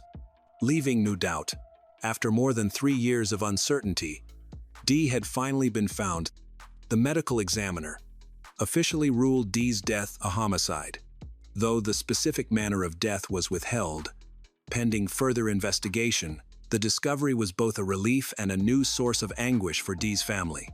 But it also raised new questions about the cruelty of Dale's actions. With Dee's body recovered, prosecutors began building their case for trial. The case took another disturbing turn in March 2025, when authorities arrested Dale's son, Jaron Dale Warner, on charges of evidence tampering and accessory to murder in connection with Dee's death. While the charges were later dismissed, the arrest suggested that the cover-up may have involved multiple family members.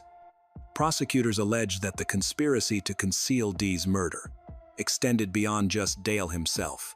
The involvement of other family members and employees suggests a network of complicity that allowed the crime to remain hidden for over 3 years. In May 2025, Dee's family filed a $100 million wrongful death lawsuit against Dale, providing the most detailed account yet of what they believed happened on the night of the 24th of April, 2021. The lawsuit alleges that Dale fatally strangled his wife in their home, then transported her body to the anhydrous ammonia tank, where he welded her inside and repainted the container to conceal his crime. The filing details the systematic pattern of abuse that preceded Dee's murder, painting a picture of a man who viewed his wife as property that he could dispose of at will. During Dale's preliminary hearing, judge ruled that there was sufficient evidence for the case to proceed to trial. Dale's defense attorney has argued that the prosecution's case relies primarily on circumstantial evidence and that there are alternative explanations for the evidence against Dale.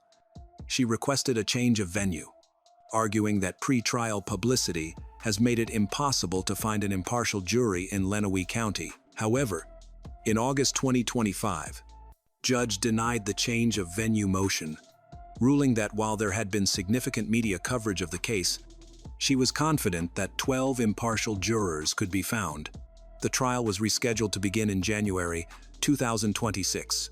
The truth was about to come out, and it was worse than anyone had imagined. However, Dee Warner can rest in peace, knowing that her story has been told, her killer has been caught, and her family will never stop fighting to ensure that other women don't suffer the same fate.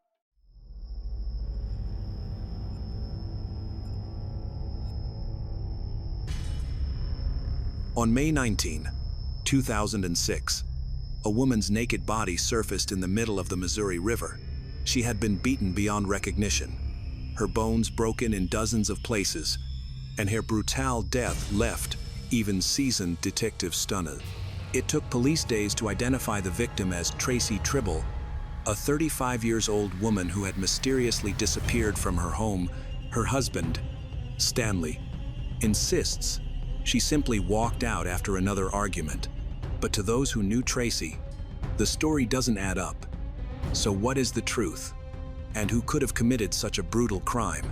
And, as the investigation deepens, the grisly brutality of the crime reveals a nightmare far worse than anyone could have imagined. To understand why Tracy's life ended in tragedy, we need to go back in time, to her childhood, her family, and the twists and turns that led her to Stanley Trible, the man who would eventually become her destiny. Tracy was born on August 28, 1972, in Council Bluffs, Nebraska, a small suburb with a population of about 50,000. As an only child, she initially enjoyed a stable childhood until her parents divorced when she was 10. They try to maintain a harmonious relationship to protect their daughter's mental well-being, but she still feels anxious. Later, her father, John Gostomsky, remarried a woman named Patty, and she formed a warm bond with her stepmother. Friends and family described Tracy as kind and compassionate, especially towards animals. She often stopped to care for stray dogs and cats, sharing her food with them, a habit she kept into adulthood. In the early 2000s, after a breakup, she started dating Stanley Trible. Their relationship blossomed, and by July 2003, they were married. Despite appearing happy, those who were close to Stanley and Tracy were aware of the ongoing tensions and conflicts. Both hoped to adjust to their new life together, but they often struggled to coexist peacefully. Determining who instigated their fights was challenging, as they each blamed the other. They rented a home near Tracy's family in hopes of strengthening their relationship, but instead, it complicated matters even further. Only a few months after moving in, police were called to their home for the first time. Although there had been previous calls to 911, they had managed to resolve those situations peacefully. This time, Tracy reported that Stanley had tried to strangle her.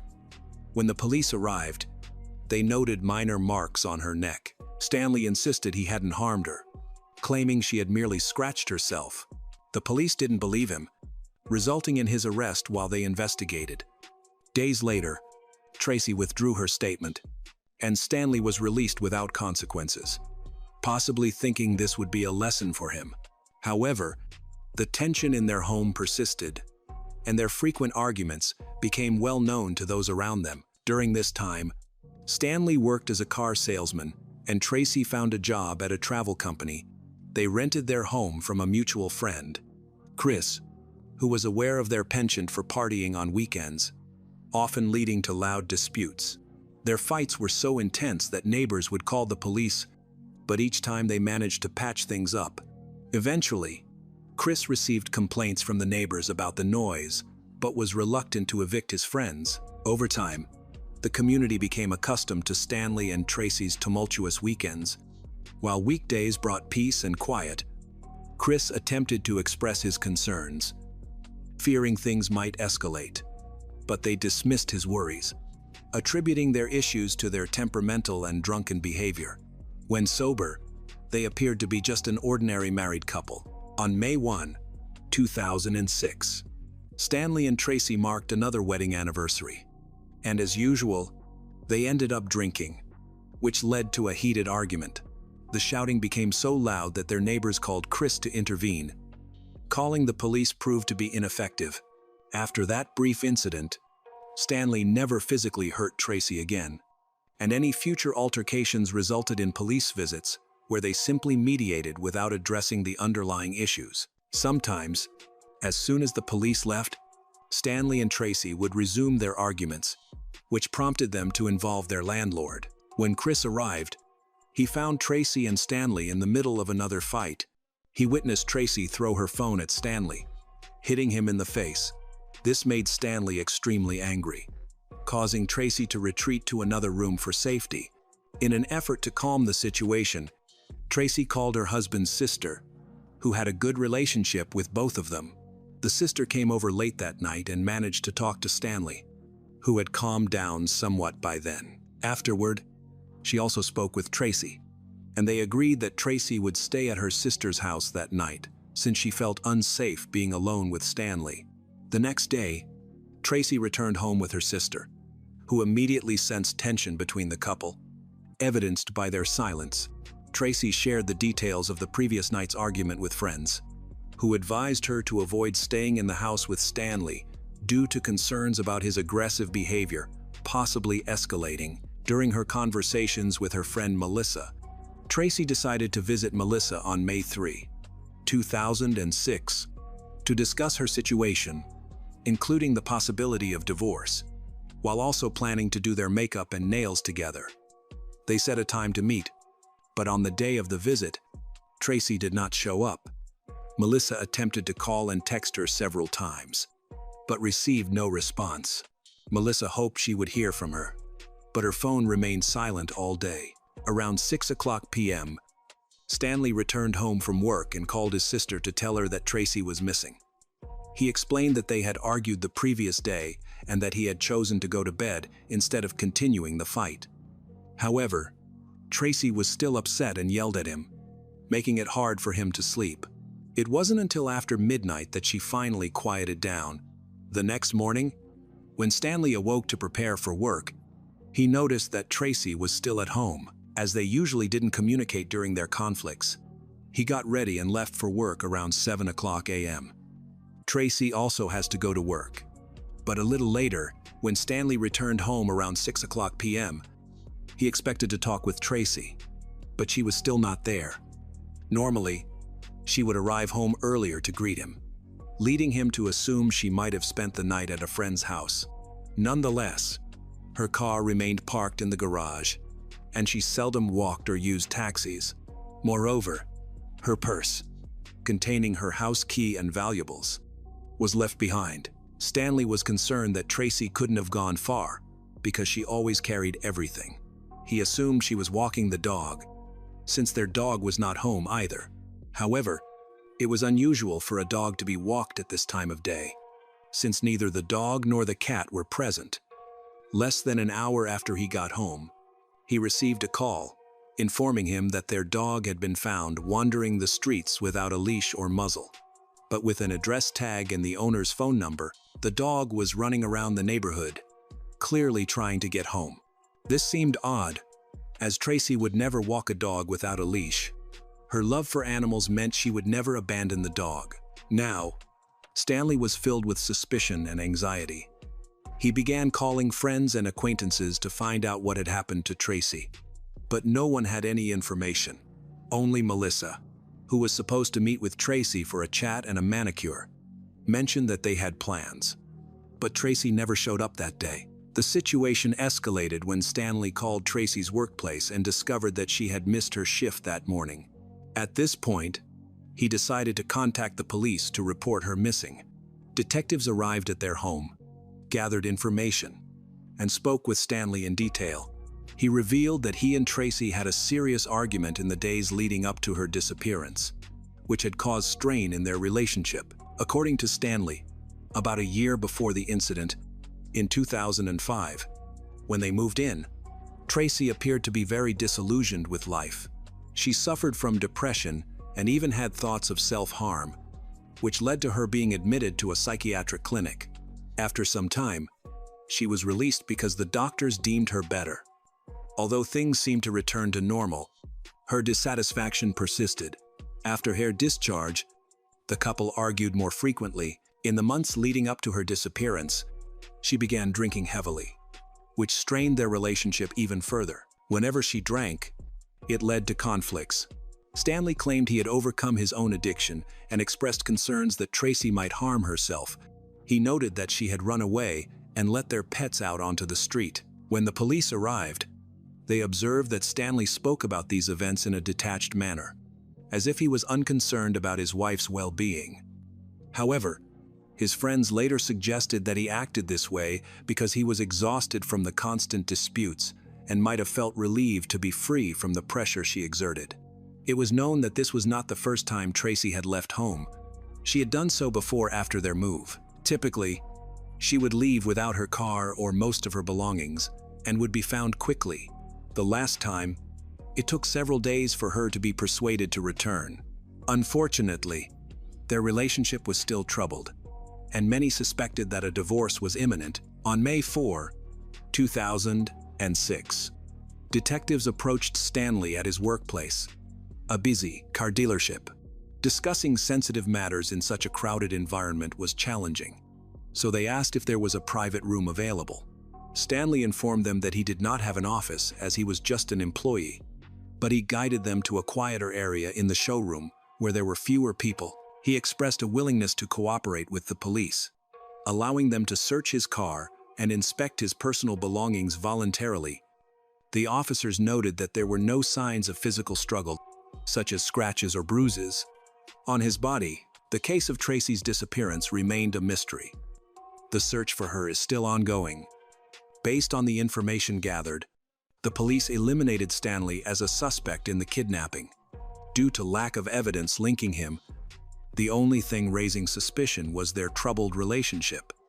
Consequently, a large-scale search operation was organized, involving the families of Stanley and Tracy, who were extremely worried and actively sought her out. They distributed flyers containing her photos and descriptions, and reached out to the media in hopes of generating leads from potential eyewitnesses. Volunteers soon joined the search, which took on greater urgency after the recent disappearance of a 12-year-old girl named Amber Harris a month earlier. The local community was eager to assist. Fearing a connection between the two cases, detectives investigating Amber's case found that she had vanished from a bus stop in a nearby town after disembarking from her school bus. A search operation for her was conducted but ended tragically. 6 months later, her remains were discovered in a park. The prime suspect in Amber's disappearance was Roy Ellis Jr., who was arrested and charged with her murder after his DNA was found on her backpack, which was located near his home. He had a criminal record with offenses, mostly minor. Preceding this case, following his trial, Roy Ellis, 68 years old, was sentenced to death. Still, the disappearances continued. Tracy was next. Then, on May 10, a 19-year-old girl named Jessica O'Grady disappeared. She disappeared while driving to the home of a co-worker she had just started dating, Christopher Edwards, to tell him she was pregnant. Christopher claimed Jessica never arrived at his place, and her whereabouts remained a mystery, leading to his arrest. Community anxiety grew as fears escalated about the ongoing series of disappearances. The police held a press conference, but found no evidence to connect these cases conclusively.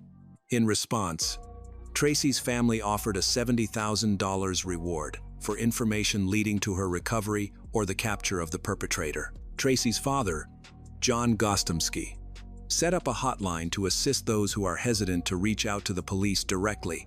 Although several calls were received, none provided useful information. Various efforts to locate Tracy, including assistance from her ex-boyfriend and a psychic who claimed Tracy was still alive, yielded no credible leads. Many tips proved false, often motivated by monetary gain. Around this time, Tracy's relatives disputed statements made by Stanley, asserting that Tracy had been in high spirits just 2 days before her disappearance. They reported that she had recently secured a new job and was making future plans, including contemplating a divorce from her aggressive husband, Stanley. John felt that something was wrong with Stanley's attitude. Although Stanley had cooperated with the police, John noticed that Stanley seemed very indifferent to the situation and did not really care about finding his wife, Tracy. John insisted that Stanley should take a polygraph test, but he never had the opportunity. On May 19, 2006, the naked body of an unidentified woman was discovered in the Missouri River. In an area where river debris had collected, the victim had numerous injuries that indicated she had been brutally beaten. Initially, the police couldn't determine the identity of the remains. They could belong to either Tracy or another missing person, Jessica O'Grady, due to the severity of the injuries, making visual identification impossible. Additionally, the body had been in the water for a long time. It was only through forensic analysis that the victim was confirmed to be 35 years old Tracy Trible, found just 7 kilometers from her home. When Stanley learned of this discovery, he remained calm and showed no reaction, not even asking about the autopsy results. The medical examiner reported that Tracy had been struck with a blunt object, likely a metal rod or a baseball bat. Most injuries were concentrated on her face, including a broken jaw and multiple skull fractures. She was also missing several teeth, and the force of the blows had crushed and distorted her facial bones. The extent of the violence was such that she had dozens of broken bones throughout her body. Toxicology reports indicated that Tracy was highly intoxicated at the time of the murder. which likely rendered her unable to defend herself. The medical examiner suggested that Tracy suffered multiple fractures leading to internal bleeding, though he speculated that strangulation could also have occurred. But this couldn't be confirmed due to advanced decomposition. It was clear that she had been severely beaten, and the nature of her injuries suggested extreme violence. Comparable to being hit by a truck or falling from a significant height, the brutality of the attack indicated a strong motive, leading detectives to believe that the assailant was someone close to Tracy, who harbored a deep resentment towards her. The absence of defensive wounds on Tracy suggested she was likely caught off guard, possibly due to intoxication. When Stanley was re-interrogated, he repeated the same statements as before. Consequently, he became the primary suspect, especially as their relationship had been troubled recently. No one could recall Tracy having enemies or people who wished her harm. The lack of defensive wounds on Stanley was attributed to Tracy's condition at the time. He maintained his innocence and stuck to his story. Throughout this ordeal, he remained calm and detached, contrasting sharply with Tracy's family, who were devastated and expected justice. Tracy's funeral was held on May 31, 2006, attended by many family, friends, and colleagues. Stanley's indifference during the funeral raised further suspicions as detectives continued their investigation. In August 2006, Stanley was arrested and charged with the first-degree murder of Tracy. While in jail, he became more talkative and recounted the events to several inmates. One of his cellmates reported that he admitted to attacking Tracy because of her constant screaming and nagging. He also revealed to another inmate that after he initially hit her on the head, he felt unable to stop and continued to strike her until he was exhausted. He mentioned that the violence began around 2:00 a.m., during which he heard her bones breaking, but felt no remorse, only a desire for her silence. After the ordeal, Stanley cleaned the crime scene and disposed of the body, then went to work as if nothing had happened. As the prisoners shared their accounts with the police, many details aligned with one another. Although he was offered a chance to confess, Stanley denied any wrongdoing, claiming his cellmates were simply trying to lessen their sentences by making false claims. Nevertheless, authorities believed they had sufficient evidence to proceed with a trial scheduled for several months later. During the trial, the inmates testified against Stanley, and the police found circumstantial evidence that supported their testimonies. However, a significant hurdle for the prosecution was the absence of concrete physical evidence linking Stanley to Tracy's murder. The prosecution primarily relied on a story Stanley had told friends about a fight, but he later changed his story when talking to police, claiming he never physically harmed Tracy. This inconsistency raised doubts about his credibility. Furthermore, Tracy's phone was last traced to their home, and her belongings were still there, indicating she had not left. According to the prosecutor, Tracy had contacted Stanley's sister around 10:45 p.m. on May 2, and it was during the subsequent hours that the crime occurred. Stanley's assertion of innocence was contradicted by several 911 calls made by Tracy. Stanley initially permitted the police to search his home and car before they had any warrants. However, when authorities secured a warrant on May 11 to search his home, he grew anxious and hired a lawyer who advised him to stop cooperating with law enforcement. Consequently, the police needed another warrant on May 22 to search his vehicles, which eventually led to the confiscation of one of them. The testimonies from his prison mates played a crucial role in convincing the jury of his guilt in the first-degree murder. As a result, Stanley Trible was sentenced to life in prison without the possibility of parole. His defense attorney filed multiple appeals, including one for a retrial, but all were denied by the judge. Stanley Trible is currently serving his sentence in Nebraska and is likely to remain there for the rest of his life. Despite being only 35 years old at the time of the murder,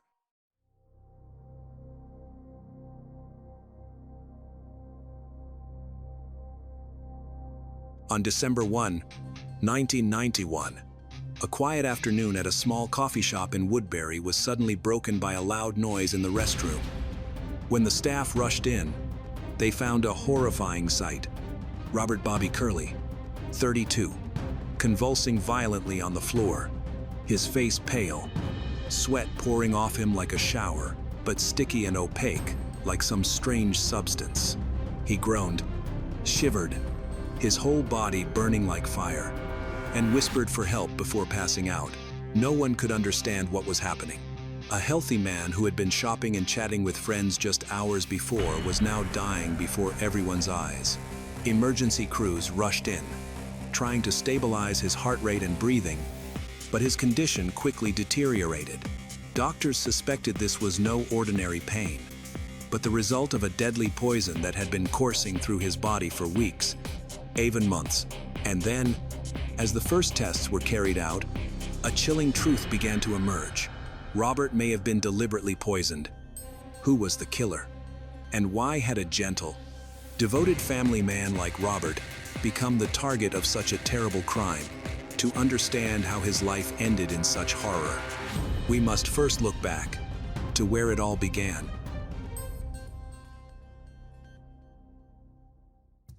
Robert Bobby Curley was born in 1959 in Ireland, and his family later relocated to Woodbury, Pennsylvania, United States of America, a town primarily engaged in coal mining.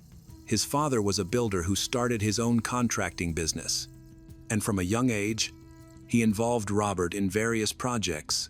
Robert's mother was a homemaker who raised the children and volunteered at the local church. Growing up, Robert experienced a modest but nurturing and loving environment. As a child, he learned the value of hard work and family. He showed a keen interest in electrical engineering early on. By the time he could hold a screwdriver, he was taking apart and reassembling household appliances.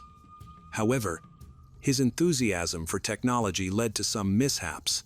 At 10, while trying to make a lamp from scrap materials, he nearly set the house on fire.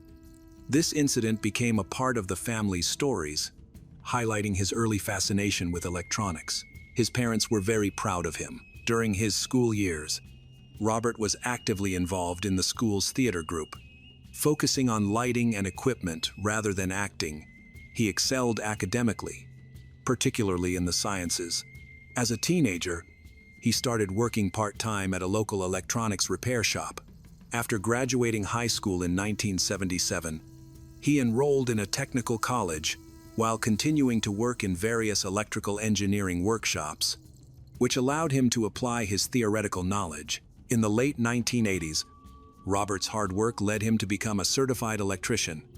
He secured a position at a large contracting company in Woodbury, where his attention to detail distinguished him from his peers.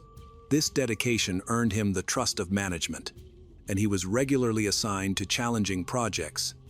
Despite being somewhat absent-minded, Robert gradually became a mentor to novice electrical fitters. However, he is not content with his current role and has bigger aspirations.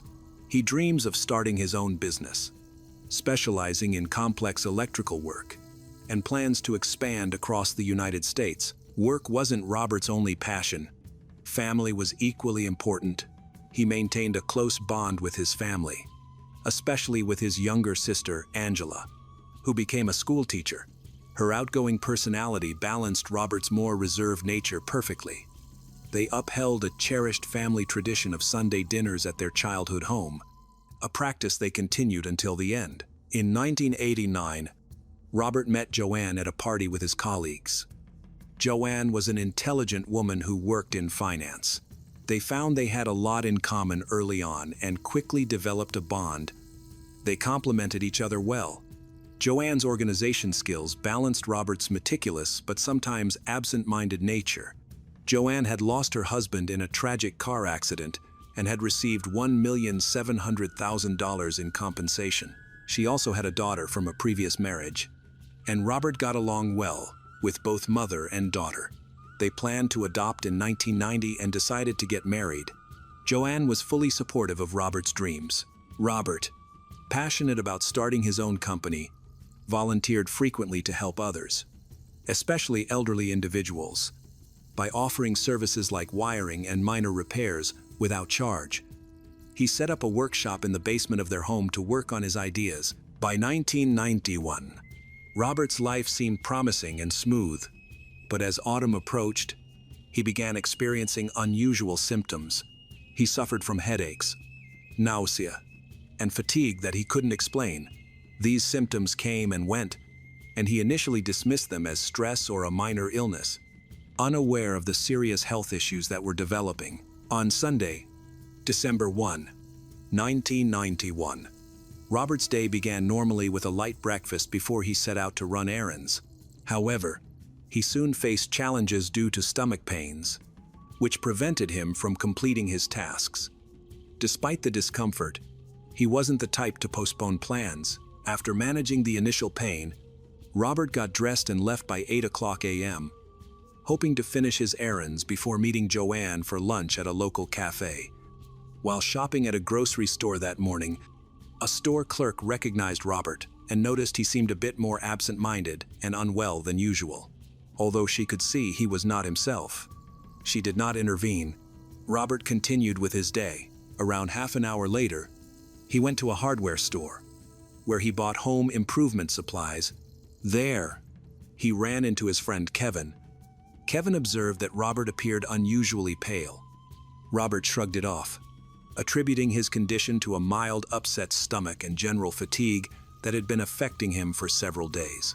After a brief conversation, they parted ways, although Kevin couldn't shake the feeling that something was wrong with Robert, which was uncommon for him. At 9:30 a.m., Robert returned to his car to head downtown. He made a quick call to his younger sister, Angela, to mention that he wasn't feeling well. They discussed their upcoming plans for a visit, and Robert reassured her that his stomach issue would soon resolve. However, as the afternoon wore on, his wife, Joanne, waited for him at the restaurant, but he did not arrive. Knowing he had a busy schedule, she believed he would arrive soon. After nearly an hour without any word from Robert, Joanne began to worry. As this behavior was unusual for him, they had pagers and early mobile phones, so he would typically update her if he was running late. The hour-long delay felt increasingly suspicious, prompting Joanne to keep her communication device close by. Just after 2 p.m., the phone rang with an unfamiliar number. On the other end, an employee from a nearby cafe informed her that Robert had fainted in the restroom. He had been complaining of severe pain and had started experiencing convulsions, dizziness, and confusion. He had managed to ask the cafe owner to call Joanne before he collapsed in pain. Joanne quickly headed to the address provided by a cafe employee over the phone. While she was on her way there, the cafe owner had also called an ambulance. Joanne was unaware of her husband's condition. She simply wanted to be by his side. Upon arriving at the cafe, she found her husband still conscious. They provided him with first aid, moved him out of the restroom, and seated him at a table. Joanne noticed he was drenched, but the liquid on his skin didn't seem like regular sweat. It was sticky and cloudy, which was alarming. Nobody understood what was happening. Robert had a high fever. His skin felt cold, yet he complained of an intense burning sensation inside. A minute after Joanne arrived, emergency medical staff entered the cafe. They quickly noted Robert's rapid heartbeat, severe tremors, and confusion. They decided to rush him to the nearest hospital. On the way, they observed his condition rapidly declining. Despite intravenous fluids, his health continued to deteriorate over the next 12 hours. Despite the efforts of doctors, they suspected that he might have been poisoned by a toxic substance. So they spoke to Joanne, who had been by his side. She expressed that she had no knowledge of how this could have happened. Joanne insisted everything had been fine with Robert. He had no chronic illnesses, addictions, or medications. However, she did mention that in the past few weeks, he had experienced unusual symptoms like malaise, abdominal pain, and unexplained weakness. Toxicological tests were conducted, and the doctors awaited the results, suspecting he had ingested poison or been exposed to harmful chemicals. Initially, specialists struggled to determine the cause of Robert's condition. When assessing his condition during the process of taking him to the hospital, they suspected that he might be suffering from a severe food allergy, poisoning, or a rare allergic reaction to some kind of irritant. Meanwhile, Joanne cried when calling her husband's family to inform them about this situation. Once the first test results came in, doctors suspected Robert had been poisoned with a heavy metal or industrial chemical. Unfortunately, they needed more information.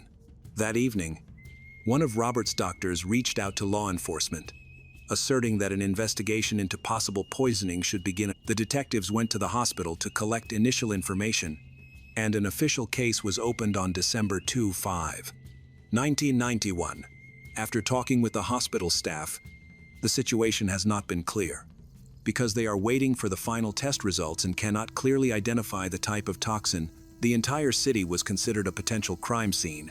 This prompted an extensive review of all the places Robert had visited that morning.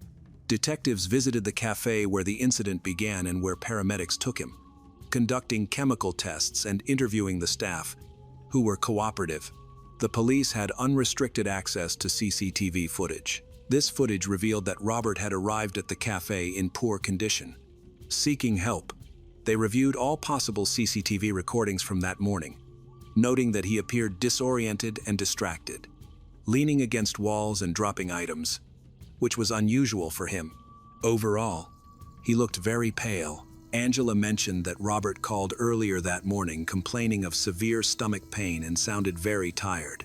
Even though it was an off day, he expressed that he felt like everything inside him was burning. Eyewitnesses reported that Robert entered the cafe around 11:30 a.m. Cs, appearing very unwell and pale. He immediately asked the cafe owner for a glass of water and sat down for a while, until 12:15 p.m. He went to the toilet, then had a loud noise.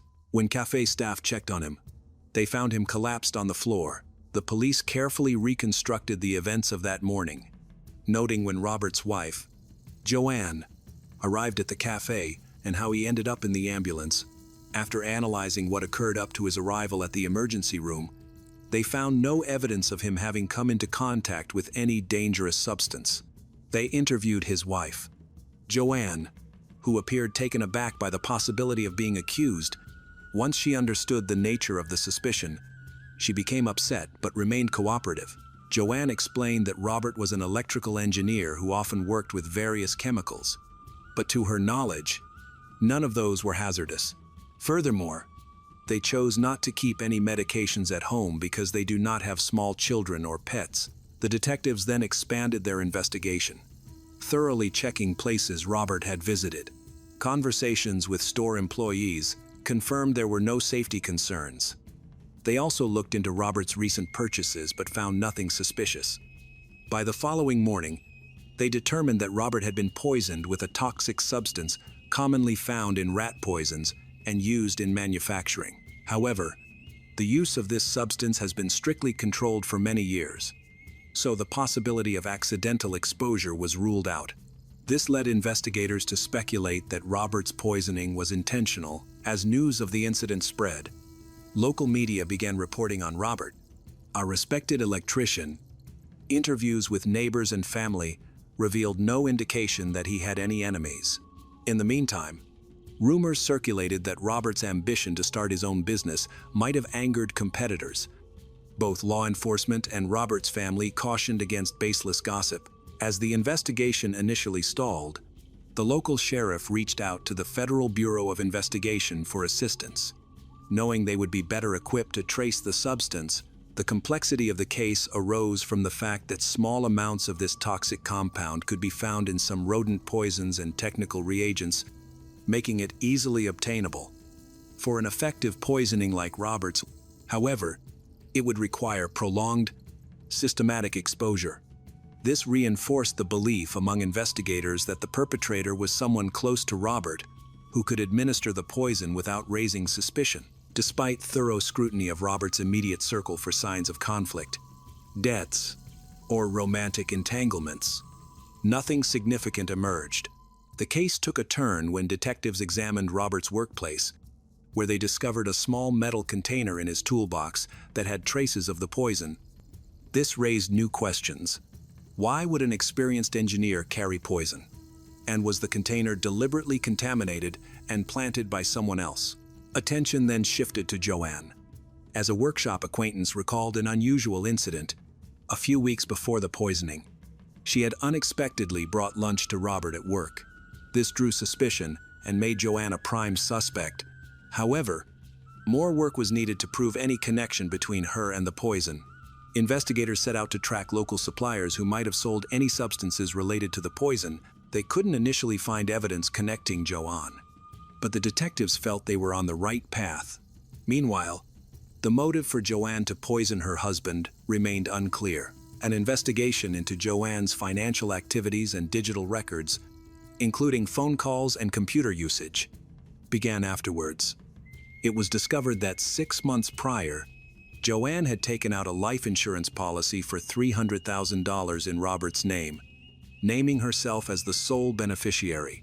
Additionally, her credit card records revealed that she purchased chemicals in a nearby county about a month before Robert was poisoned.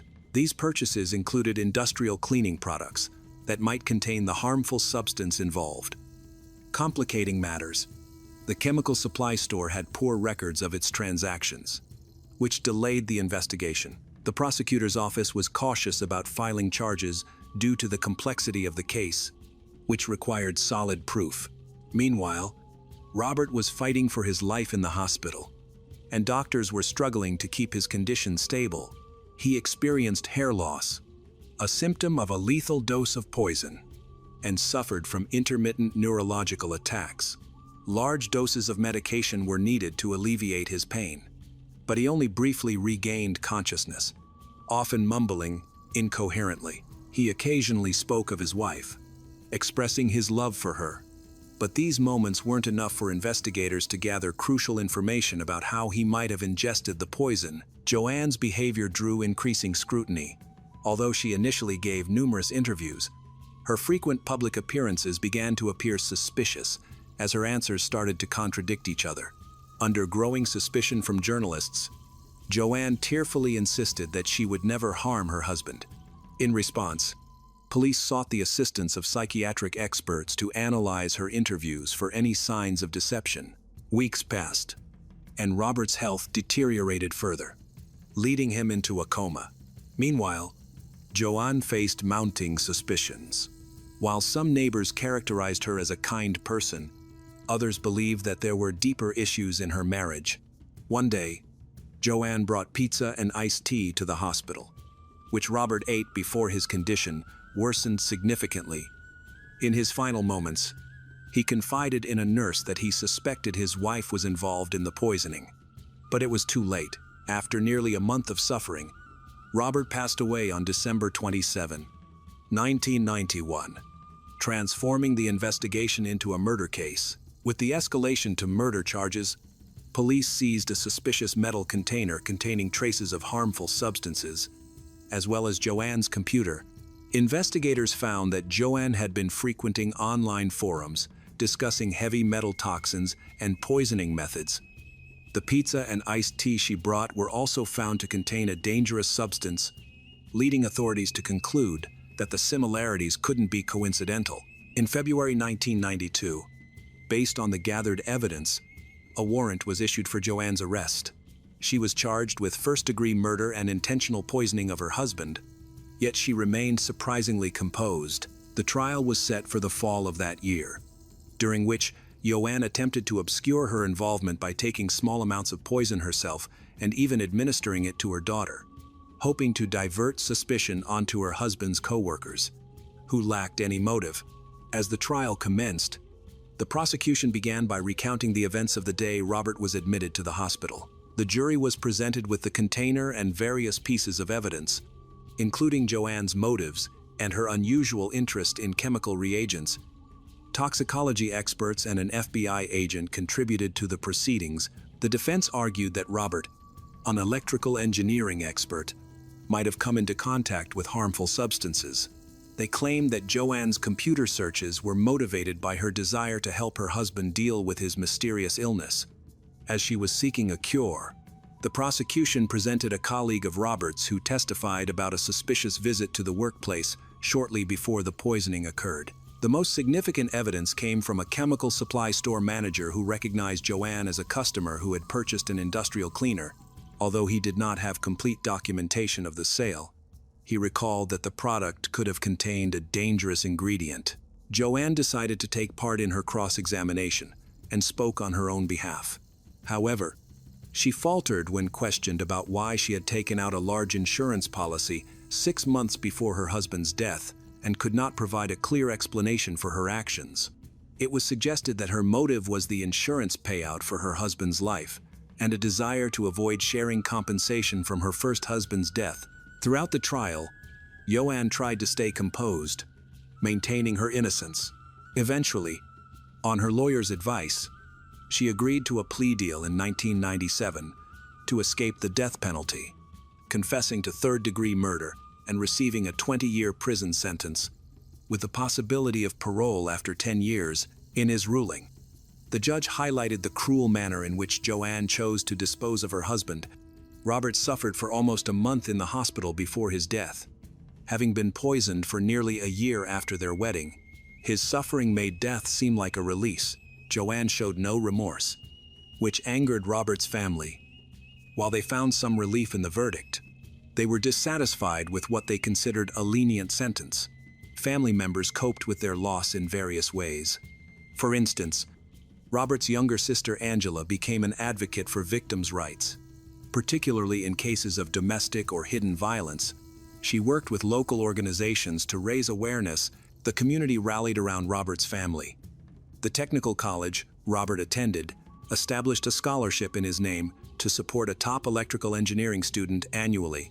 The local city council also took action to tighten regulations on the sale of chemicals that could contain dangerous substances. They focused on improving the tracking and reporting of individuals purchasing such chemicals. Joanne was denied early release several times due to her lack of remorse. In December 2016, Joanne was released from prison at the age of 53 after serving her full 20-year sentence. This sparked controversy and concern in the community, as residents feared that a cold-blooded poisoner would be living nearby.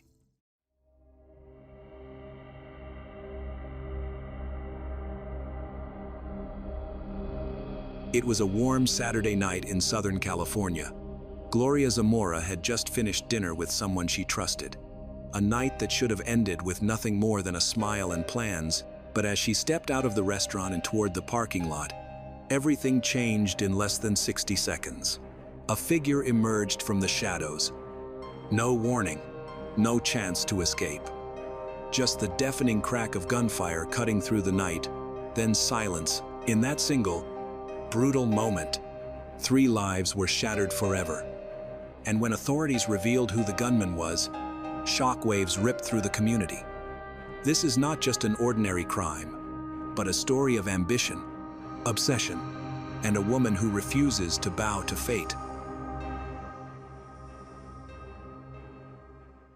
Gloria Zamora was born around 1985 in Fresno, California, the third child of Mexican immigrants seeking a better life. Her mother came from Jalpa, Zacatecas, while her father was originally from Culiacan. When Gloria was just 2 or 3 years old, her parents separated. The home environment had been turbulent. Her father battled alcoholism, and the abuse left deep emotional scars. Though Gloria held only faint memories of him, she understood that her mother had once come dangerously close to losing her life. After the separation, Gloria, her mother, and 3 older siblings moved to East Los Angeles to live with her grandmother. It was a strict household, marked by rigid rules and little tenderness. Her mother and older brother launched a small food business to make ends meet, but daily life remained difficult. Gloria often described her childhood as anything but easy. She only reached the 8th grade before her life took a dramatic turn. At just 16, Gloria became pregnant with her first daughter. The baby's father was even younger than she was and quickly disappeared. Suddenly, she found herself a teenage mother, raising a child on her own. With the support of her family, Gloria relocated to San Bernardino County, where she began to rebuild her life. After giving birth, she worked multiple jobs, sometimes 2 or 3 at once. While attending night classes in a determined effort to finish high school, her only goal was to create a better future for her daughter. As the years went on, her bond with her siblings grew strained. While Gloria stayed focused and responsible, they fell into substance abuse, creating distance and tension within the family. By the age of 20, Gloria married for the first time and had 2 more children. For a time, life felt stable, but cracks soon appeared. Infidelity destroyed the trust in her marriage. Afraid of raising 3 children alone, Gloria hesitated to leave. Then, life delivered another test. At 24, during a routine doctor's visit, she was diagnosed with thyroid cancer. The news was devastating. Balancing treatment, motherhood, and a crumbling marriage pushed Gloria to her limit. But it also gave her clarity. She made one of the hardest decisions of her life: to divorce and move forward on her own. Not long after, she met Thomas Alberto Tamayo Lizarraga. He was magnetic. Neighbor described him as charming, confident, and hard to ignore. Many women noticed him, but with Gloria, something different happened. Their connection was immediate. Over time, it deepened, and soon, they became a couple. For Gloria, it felt like the start of a new chapter, one filled with hope. After years of struggle, after marrying Thomas, Gloria's life settled into a new rhythm. Together, they built a blended family filled with energy and love, eventually welcoming 4 more children, including twins in 2017. With 7 children to care for, Gloria embraced a busy, vibrant household, driven by her relentless determination to support her family and give them the life she had always dreamed of. Gloria's entrepreneurial spirit never faded. Around the time her twins were born, she came up with a new idea, one that merged passion with purpose, building a meaningful presence on social media. Fitness had always been central to her life. After her last pregnancy, facing new challenges with her body and identity, she made a bold choice. Instead of hiding, she would share her journey. Gloria began uploading videos to digital platforms, short routines, honest advice, and motivational messages aimed at mothers learning to love and care for their bodies again. At first, the response was minimal. Most views came from men, not the women she hoped to inspire. But Gloria stayed consistent. Day after day, she showed up, committed to building something authentic. Slowly, things began to shift. Her words started reaching the right people. Women who saw themselves in her story. Women searching for strength, hope, and understanding. Step by step, Gloria grew into a fitness influencer. Her videos gained traction, her following expanded file, and eventually she amassed more than 165,000 followers. To her audience, she wasn't just a trainer, she was an inspiration. By early 2025, at the age of 40, Gloria began to dream bigger. Her digital success had opened doors, but she craved deeper connection and greater impact. That was when she met Hector Garduno. Like Gloria, he was deeply committed to health and wellness. A father of 4 daughters and a few years her senior, Hector was known for his integrity and dedication. Their bond formed quickly, rooted in mutual admiration, respect, and a shared vision that was both personal and professional. With Hector's support, Gloria's confidence grew. Deianne says, she began teaching fitness classes at a local gym, where clients were drawn not only to her techniques, but to her story of resilience. Together, she and Hector dreamed of opening a gym of their own. In mid-2025, Gloria took another bold step. She joined a podcast centered on female empowerment, offering women a platform to speak openly about trauma, healing, and transformation. In episode 18, she spoke with unflinching honesty about becoming a teenage mother, her cancer diagnosis, the collapse of her first marriage, and the lack of support she endured from family. But in a later episode, released on June 16, Gloria revealed something that shocked her followers. Behind the smiling videos and uplifting posts, she confessed she had been living a silent battle. She described the emotional abuse, She endured how it eroded her daily, chipping away at her confidence, making her feel small and unworthy. Her story made a deep impression. Listeners saw her not as an influencer, but as a survivor. Her openness reminded the world that even the strongest voices often carry hidden scars, and that healing begins when we speak our truth. Gloria had reached a turning point. She no longer wanted to live in silence. She wanted her children to witness courage, not fear. By exposing her toxic marriage publicly, she hoped to inspire women everywhere to break free. But that same act of courage may have set in motion a devastating chain of events. 5 days later, on Saturday, June 21, Gloria went out to dinner at a sushi restaurant in a busy shopping center. She wasn't alone. Hector was with her. The evening seemed ordinary casual conversation, laughter, and talk of their shared goals. But at 9:40 p.m., just as they walked toward the parking lot, everything shattered. A man appeared suddenly, moving fast. Without a word, he raised a gun and opened fire. First at Hector, then at Gloria. The attack was brutal, deliberate, and over in seconds. As the shooter tried to flee, an off-duty police officer nearby heard the gunfire. He intercepted the suspect in his vehicle, ordering him to stop. Instead of surrendering, the man resisted violently. A shootout erupted. Within moments, the attacker was fatally wounded. When authorities confirmed his identity, the community was stunned. The gunman was none other than Thomas Alberto Tamayo, Gloria's estranged husband. Meanwhile, paramedics rushed to aid Gloria and Hector.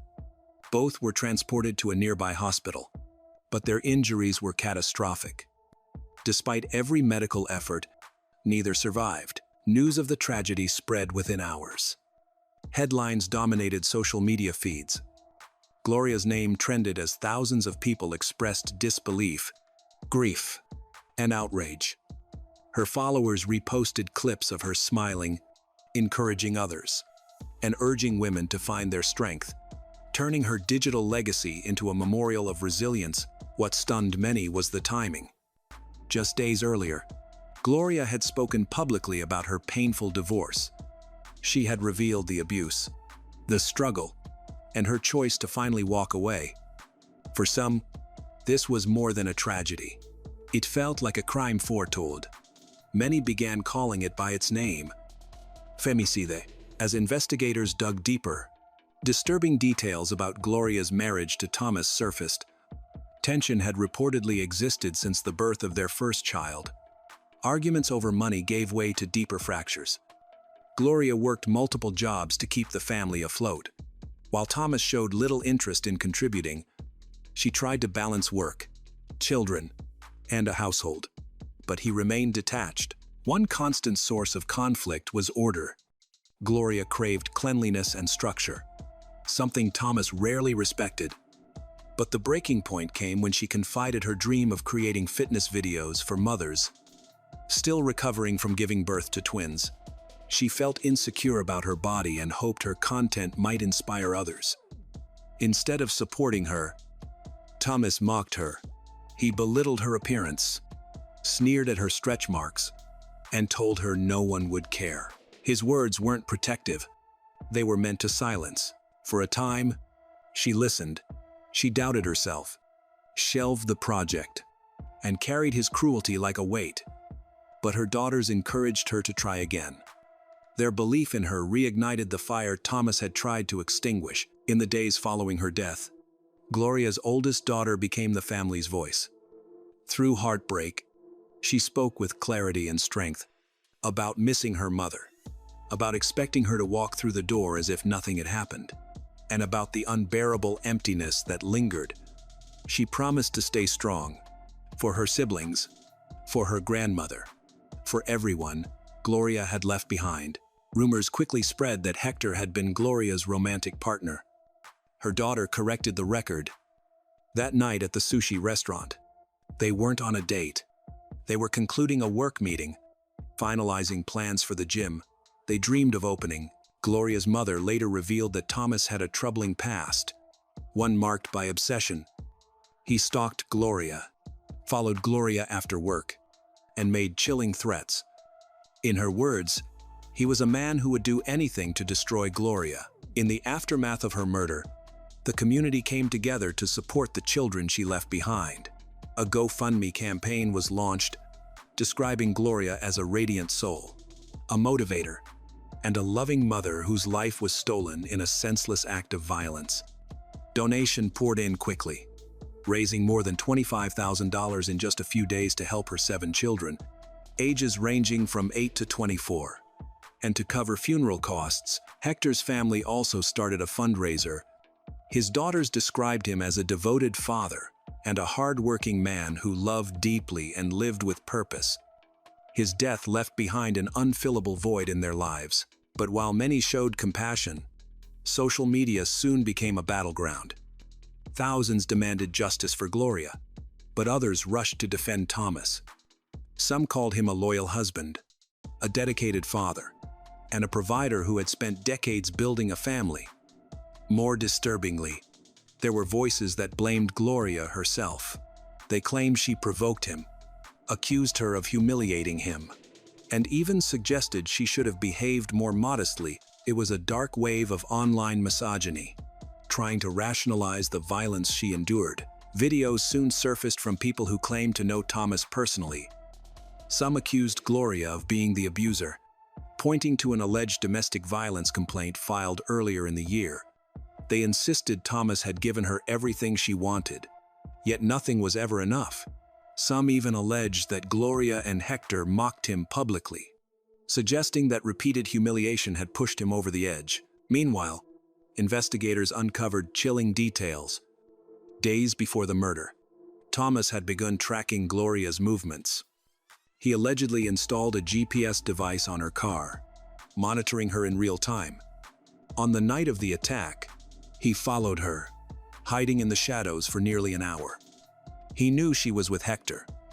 He knew where they were, and he knew exactly what he planned to do. Police later speculated that his rampage might not have ended at the restaurant, that he may have intended to go after Gloria's children next. And yet, beyond all the noise, beyond every narrative spun online, one undeniable truth remains.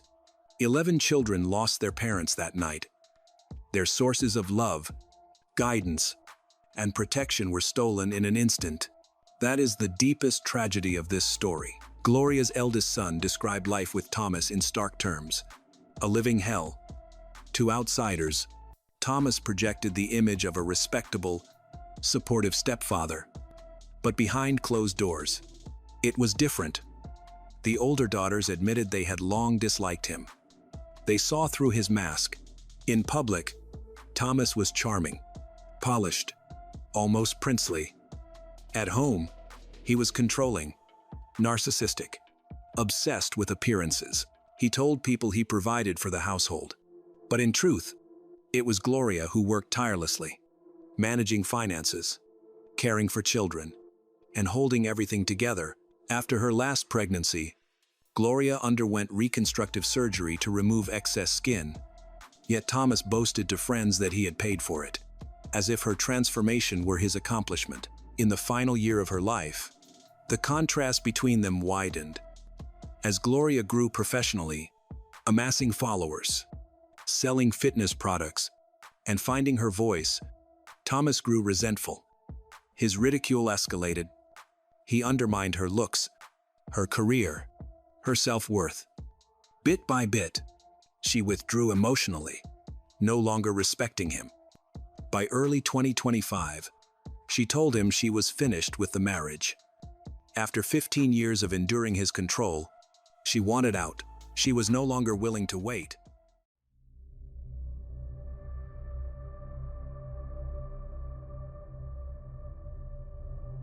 It all began on a warm spring afternoon in late May 2011. Alyssa decided to go fishing alone along the Platte River. She packed her gear and drove out to the Platte Falls Conservation Area, a serene spot with a boat ramp that locals often visited when they needed peace and quiet. The next day, June 1st, a man taking his lunch break near the conservation area was walking along the riverbank when he noticed something unusual in the shallows. What he found would send shockwaves through Platte County. Stranded on the shore and partially submerged in the water was the body of a woman, wearing only a bikini top. The body was later identified as that of Alyssa Shepard, 22. When authorities arrived, it was immediately clear this was no accident. The scene bore signs of violence. Deputies noted severe trauma to Alyssa's head, blood on the ground, and even bone fragments scattered near the bank, suggesting a brutal attack had taken place, just steps from where she'd been fishing.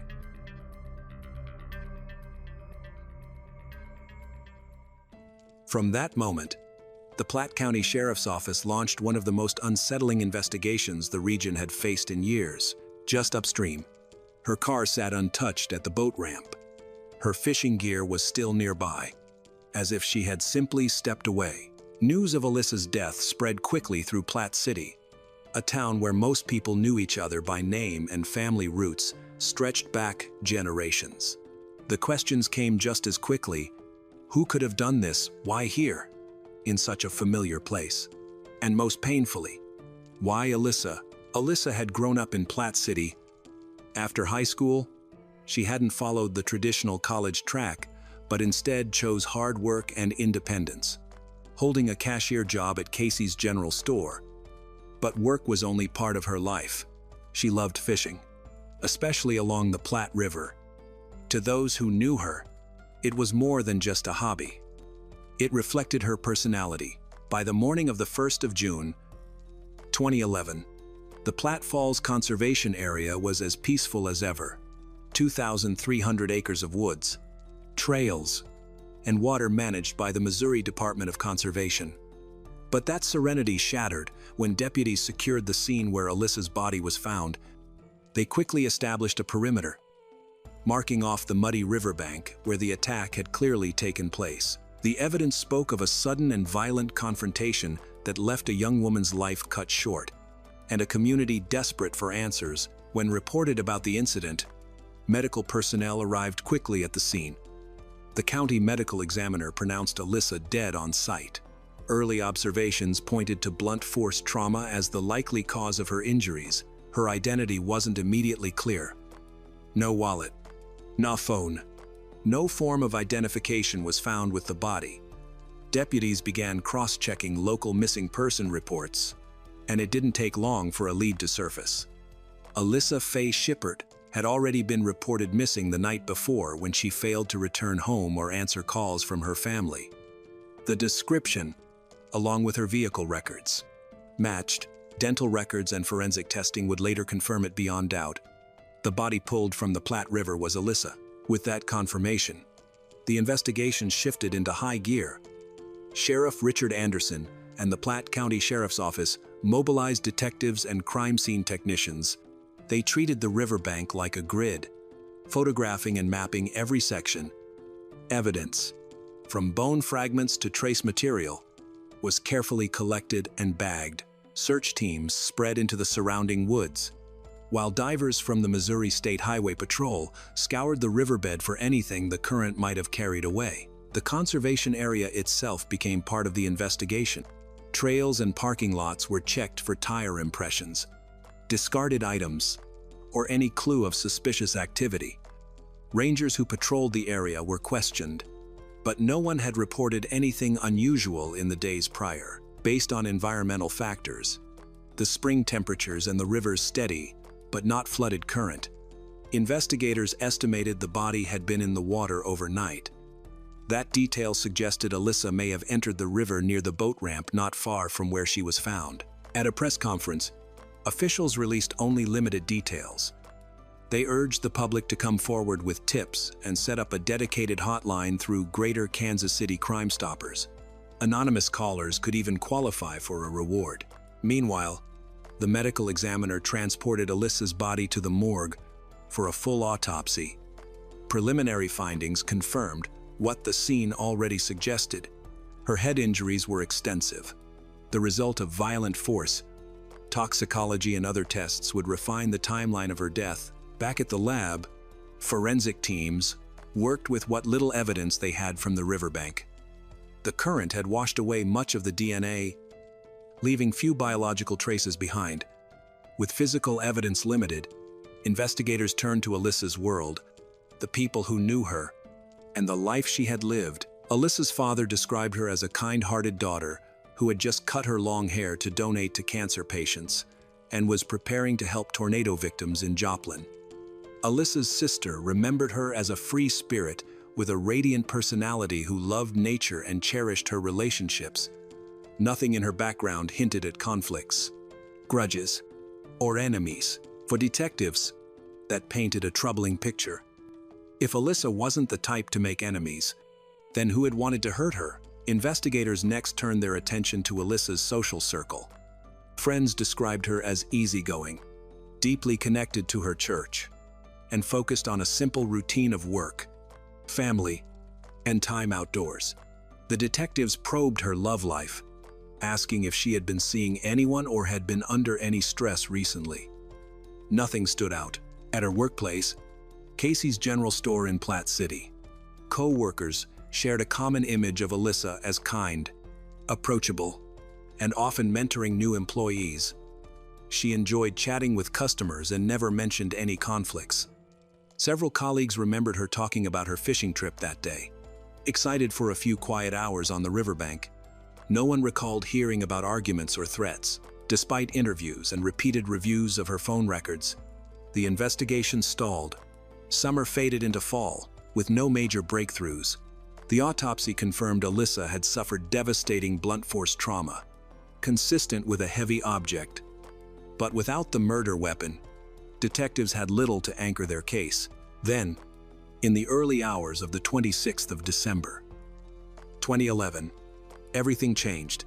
Around 4:00 a.m., deputies were called to an apartment in Farrellview, about 10 miles from Platte City. Inside, they found a 21-year-old woman brutally attacked with a razor. Her abdomen had been slashed open. Though unconscious, she was rushed to the hospital and miraculously survived. When she regained consciousness on the 30th of December, she identified her attacker as a man she knew casually, a name that stunned investigators: Quentin Odell. Quentin was no stranger to the case. He had worked with Alyssa at the same convenience store, blending into the small-town community without raising suspicion. In fact, he had even been inside Alyssa's family home, chatting with her father on occasion. With no prior criminal record, his name surfacing in connection to such a violent attack shocked both detectives and locals alike. Detectives brought him in for questioning on the 5th of January and 6th, 2012. What Quentin told them left even seasoned investigators shaken. He admitted that on the afternoon of May 31st, 2011, he had gone to the Platte River and encountered Alyssa while she was fishing. According to his statement, he entered the water and pretended to drown, luring her closer. When she approached, a confrontation broke out. Quentin described how both of them reached for the small hatchet he carried on his belt. He struck Alyssa in the back of the head, causing her to collapse, crying in pain. Then, in chilling detail, he admitted kneeling down and striking her repeatedly in the face with the hatchet until she stopped moving. Afterward, he dragged her body into the river before heading back home, where he showered and went to bed as if nothing had happened. In another version of events, Quentin claimed Alyssa had angered him during their encounter, triggering a sudden outburst of violence. He framed the killing as an impulsive act rather than premeditation. Prosecutors, however, saw it differently. The very fact that he carried a hatchet and used it so deliberately spoke to intent. In late December, at the Federal View Apartments, Quentin admitted visiting the 21-year-old woman, his lover, on the 26th. During his first interview with investigators, he insisted he had left her alive and injured her. But in a later statement, his story shifted. He claimed he overheard her arguing on the phone with a recent boyfriend, which set him off. According to Quentin, he grabbed a razor blade from the kitchen table, then left the apartment. He said he went home and only realized the next morning that his hands and shirt were stained with dried blood. He admitted to quickly discarding the shirt. This version of events, however, was far from complete. After his confession linked him to both incidents, authorities moved quickly. On the 7th of January, 2012, Quinton, then 22, was formally charged with first-degree murder and armed criminal action in Alyssa's case, along with related charges for the December attack on the woman. 21. Later, in June 2012, prosecutors filed additional charges tied to the Fairview assault, including forcible, intimate connected to a deviant abuse act during the Razor attack. The 21-year-old victim had survived, and her statements, combined with forensic evidence, confirmed the assault. Bond was set at $2 million, underscoring the gravity of the crimes, and Quinton was held in custody. In Alyssa's case, no abuse charges were filed. Her autopsy determined the cause of death to be multiple blunt force injuries to the head. With no evidence of abuse assault, Quinton confessed that their confrontation escalated, leading him to strike her with a hatchet before dragging her body into the river. Alyssa's body was later found partially clothed, wearing only a bikini top. Investigators noted that she had gone fishing on a warm spring day, likely wearing swimwear for comfort. The missing lower garments were never fully explained, possibly lost during the struggle or carried away by the current. Prosecutor Eric Zond sought the death penalty, arguing that the brutality of the crimes, combined with Quinton's betrayal of Alyssa's kindness, demanded the harshest punishment under Missouri law. The state painted Quinton as a predator who followed a pattern of calculated violence. Meanwhile, Quinton's defense team fought to save him from execution. They pointed to his lack of a criminal record and framed his actions as reactive rather than premeditated, particularly the fatal struggle by the river. They pushed for a plea deal, warning that emotional testimony during a jury trial could easily tip the scale toward death. Their strategy worked.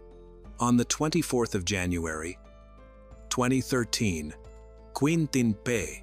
Odell appeared in Platte County Circuit Court and pleaded guilty to first-degree murder, 2 counts of armed criminal action, first-degree assault, and abuse. In exchange, prosecutors agreed to drop their pursuit of the death penalty. Quinton was sentenced to life without parole for murder, plus consecutive sentences totaling 100 years for the other crimes. At his sentencing, Quinton apologized to both victims and their families. The judge accepted the plea deal and handed down the sentence, ensuring Quinton would spend the rest of his life behind bars in a Missouri state prison.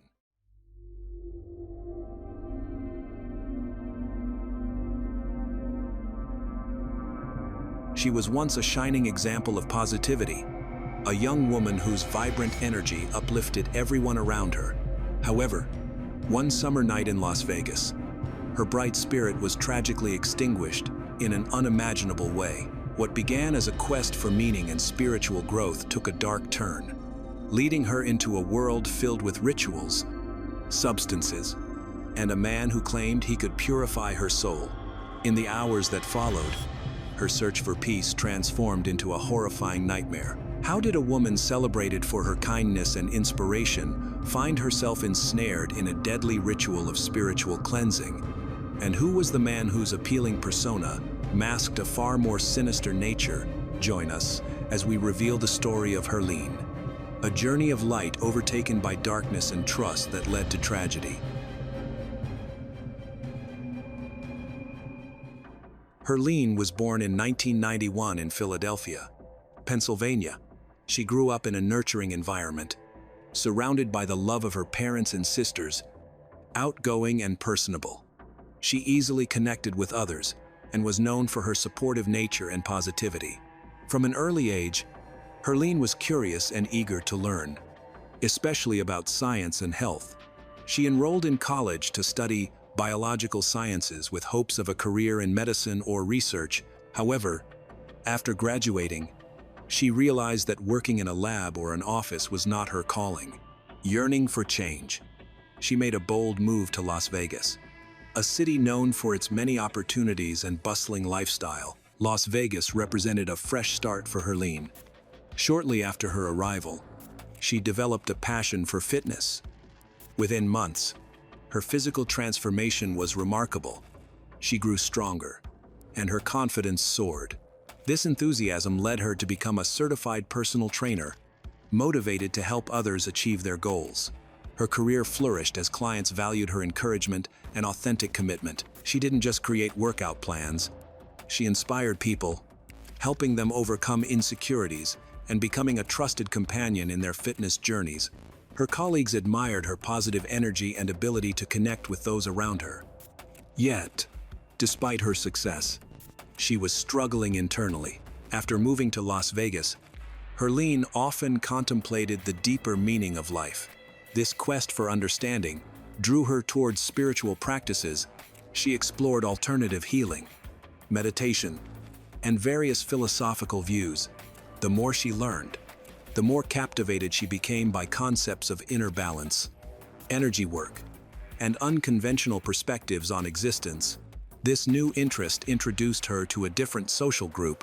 Among them was someone equally enthusiastic about self-discovery. Their conversations focused on spiritual growth and the search for meaning. Initially, this was inspiring, but eventually, things began to shift. Ash Armand had a captivating presence. Charismatic, confident, and articulate, he possessed an uncanny ability to engage others and make them feel understood, garnering attention. He exuded the impression of someone with profound life experiences and insights. He shared his ideas on energy, consciousness, and existence with those who sought answers. Herleene found his philosophy intriguing. She believed that being in his company would enhance her exploration of deeper truths. Their discussions led to a closer bond, as they collaborated on methods to cleanse their minds, transcend personal barriers, and challenge societal norms. Eventually, Ash started introducing more radical concepts, claiming that traditional self-improvement techniques were limited. He argued that true enlightenment required stepping outside familiar boundaries, overcoming fear, and broadening one's perspective. He believed that genuine awareness could only be achieved by breaking mental restraints and venturing beyond conventional existence. This marked the beginning of their excursions. They traveled to remote areas, seeking solitude where they could disconnect from the outside world. In these quiet spaces, Herleene began experimenting with new self-discovery techniques. Over time, these practices evolved. Restricted substances became a central part of the experience, and Herleene was told they were crucial for reaching higher awareness and escaping the limitations of reality. Under their influence, she experienced altered states of consciousness, where sensations felt like steps toward a deeper truth. Initially, each session seemed like a journey to greater understanding, but eventually, the boundaries blurred. Her perception became unstable, and distinguishing between reality and illusion became increasingly difficult. While these experiences were intoxicating, they also distanced her from the world she once knew. At some point, this pursuit of harmony transformed into something different. Herleene may not have realized how deeply involved she had become. But little by little, her life was heading in an irreversible direction. Herleene and Ash quickly bonded, their relationship progressing rapidly. However, subtle warning signs began to appear over time. At first, they seemed minor, slight changes in his behavior that she overlooked. While Ash was often caring and affectionate, there were moments when he became distant and withdrawn, with unpredictable mood swings. Occasionally, he spoke with profound inspiration, as if sharing the universe's secrets with her.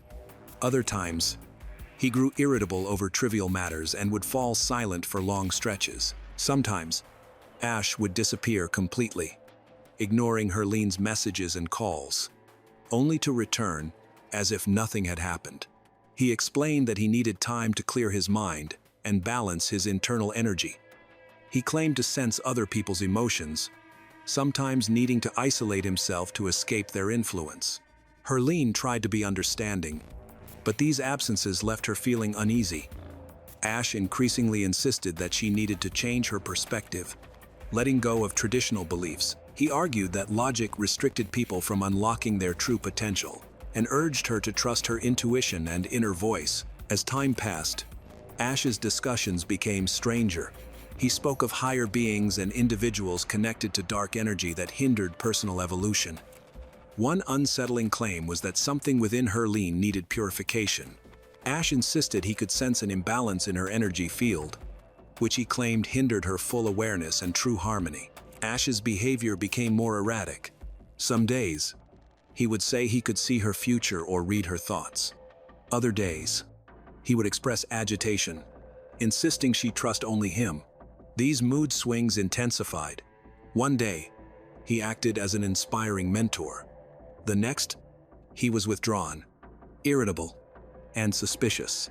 He introduced the idea of rituals, claiming that ancient methods could remove internal barriers and lead to enlightenment. He asserted these special ceremonies were essential for truly comprehending life. Initially, Herleene viewed this merely as another philosophical idea, but gradually Ash encouraged her to participate in these practices. He told her it was necessary and that she needed to stop fearing the unknown. He insisted that complete trust in him was required for her to achieve true harmony. Initially unaware of the danger, she perceived his beliefs as merely personal quirks. However, it became clear over time that his views were influencing his behavior and impacting their relationship. He increasingly demanded that she trust him entirely, listen only to him, and never question his methods. On the evening of July 15, 2020, Herleene and Ash were in his apartment in Las Vegas. They had planned to spend the evening on a spiritual cleansing session. Conversations about reaching higher states of consciousness had been ongoing. And now, according to Ash, the time had come to eliminate all inner barriers. As part of their preparation, Ash insisted on using restricted substances, believing that only under their influence could one achieve clarity and connect with true reality. Although Herleene was hesitant at first, she eventually agreed. It wasn't her first experience with these substances, but this time felt different. The dosage was higher than usual. Within minutes, Herleene began to have intense hallucinations. The space around her warped, familiar objects distorted, and sounds came in unsettling waves. Her grip on reality was slipping. As these effects increased, Ash became more agitated. He spoke quickly, claiming he could see beyond the physical world and was uncovering deeper truths. Meanwhile, Herleene was struggling. Her visions did not bring her peace, but instead increased her anxiety. She wanted to focus, but her body felt unresponsive. Ash's behavior became increasingly erratic. He approached Herleene and insisted he sensed something unnatural within her. His voice turned sharp, and his gaze was intense. He claimed dark energy surrounded her and insisted she needed to be cleansed. When Herleene tried to argue, the tension escalated further. Ash accused her of resisting the process and claimed she was blocking the release of negative energy. Frustration filled his voice as he repeated that he felt something dark inside her that needed to be expelled. His unsettling words only made the situation worse. Despite Herleene's attempts to calm him, he could not process her responses. Consumed as he was by the substances, he became fixated on the idea that immediate action was needed. Suddenly, Ash grabbed Herleene's wrists. With a forceful shove, he pushed her hard to the floor, but the aggression didn't stop there. He picked up a heavy glass candle holder and struck her several times. Her head slumped, and her body convulsed. But Ash continued his assault. He used a knife and other objects, inflicting deep wounds. The violence only ceased when Herleene stopped breathing, and a chilling silence enveloped the apartment. As the effects of the substances began to fade, Ash slowly realized the magnitude of what he had done.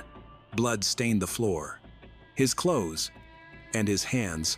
For hours, he struggled to comprehend his actions, repeatedly approaching Herleene's lifeless body, as if hoping there was a way to undo the horror.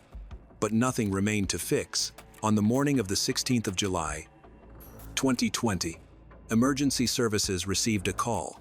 The caller, Ash Armand, sounded tense, but not fully panicked.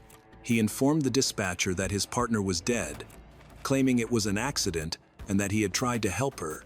Though it was too late, officers arrived a few minutes later, and Ash met them at the door. His body was covered in dried blood, and while he looked exhausted, he did not display the usual signs of shock or distress typically seen in someone who has just experienced a tragedy. Once inside, the officers found a chaotic scene.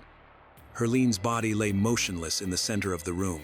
Her skin had gone pale, and there were dark bruises on her face and neck.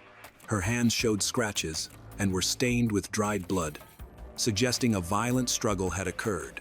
In contrast, the bathroom was suspiciously clean, with only faint streaks of blood visible on the tiles. While most surfaces appeared to have been scrubbed, officers discovered clothes stained with blood in the washing machine. Additionally, Ash's clothing seemed freshly laundered, which raised suspicions. Near the bed, 2 unlit candles were found, and investigators noted traces of melted wax on Herlene's body. On the nightstand, investigators discovered 2 knives, a kitchen knife and a folding utility blade, both with dried blood on them. This suggested someone had attempted to hide what had happened. A suitcase near the entrance revealed personal items, cash, and documents, indicating Ash might have been getting ready to leave the scene but either changed his mind or ran out of time. During questioning, Ash's statements were inconsistent. He claimed to have no memory of the events, but then said Herleene attacked him first, and he acted in self-defense. However, he had no visible injuries or signs of a struggle to support his claims. Ash's demeanor during the investigation was notable. He showed no emotions, didn't ask for help, and appeared unaffected by the situation. Forensic experts examined the scene further and found bottles of alcohol in the refrigerator. They also discovered a powdery substance on the table, which was confirmed to be an illegal banned substance. It became evident that someone had attempted to cover up evidence, but their efforts were careless. The evidence suggested that the crime may have occurred while someone was under the influence of a banned substance. As investigators gathered more information, Ash was placed in the back of a patrol car. He didn't resist or argue, and only remarked that he didn't want it to end that way. Although the investigation was just beginning, authorities had strong doubts about his self-defense claim. After Ash's arrest, detectives turned their attention to his background. They aimed to uncover what led him to this moment rather than debating his guilt. They quickly learned significant details about his past. Ash's real name was Akshaya Kubiak. Born in 1981 in India, he spent his formative years in Japan and the United States. His parents exposed him to spiritual practices, alternative medicine, and meditation early on. As a teenager, he became interested in Eastern philosophy, esoteric teachings, and pursued massage therapy and energy healing. A major turning point in Ash's life occurred in 2011. Garen James, owner of a high-end escort agency, noticed Ash's striking looks and recruited him, leading him to Las Vegas. There, he immersed himself in a lifestyle filled with wealthy clients and fast money. In 2012, he gained fame by appearing on the reality show Gigolos, which brought him financial success. However, this fame came with its own pressures. The need to remain in the spotlight, coupled with rivalry in the industry, led Ash to seek ways to uphold his image as a desirable man. He began using steroids to improve his physique, eventually progressing to stronger substances, resulting in a dependence on both the drugs and external validation. His aggressive behavior escalated, leading to several altercations in Las Vegas clubs and a driving under the influence arrest. After Gigolos ended in 2016, Ash's popularity waned. His income shrank as attempts to stay relevant in the entertainment industry failed. By 2020, after spending his earnings on a lavish lifestyle of cars and parties, he found himself in a tough situation. No longer a beloved public figure, he was living in a rented apartment, making money through occasional meetings with fans who paid for his company.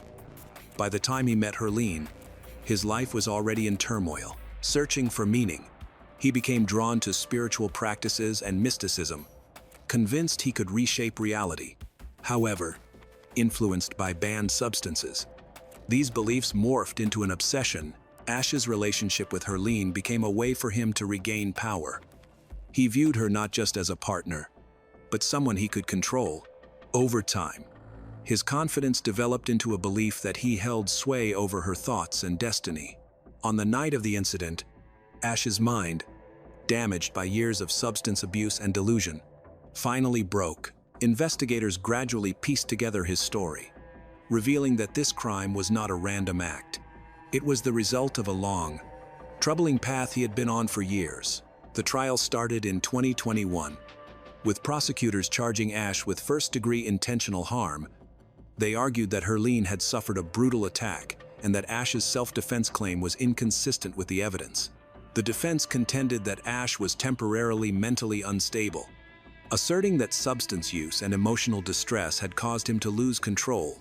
Ash maintained that he loved Herleene and would never intentionally hurt her. Public opinion was split. Some condemned the brutality of the crime and called for the maximum sentence, while others, including fans of the show Gigolos, supported Ash, viewing him as a victim of circumstances. Many of these supporters shared messages online and formed groups to raise funds for his legal defense. In contrast, Herlene's family tirelessly sought justice. Her parents and sisters spoke in interviews, describing her as kind and vibrant, and emphasized that nothing could lessen Ash's responsibility for his actions. In December 2021, the court found Ash Armand guilty and sentenced him to 20 years in prison. He could apply for parole after serving 8 years. Herlene's family was disappointed by the ruling, believing the punishment was too lenient given the crime's severity. However, the court considered the defense's arguments about Ash's mental state at the time of the incident, which influenced the outcome. Under the sentence, Ash will remain in prison until 2041, with the possibility of early release in 2029, though it is uncertain whether he will receive parole. There are still unresolved questions about the case. What was happening in Ash's mind that night? Was it solely due to substances? Or did he have intent? Why did he try to hide what happened before calling the police? Does he truly understand the extent of his guilt? Although the investigation is complete and the sentence has been passed, discussions about the case continue. Even years later, it remains a controversial topic, with opinions divided between those who view him as a criminal and those who see him as struggling with his own demons.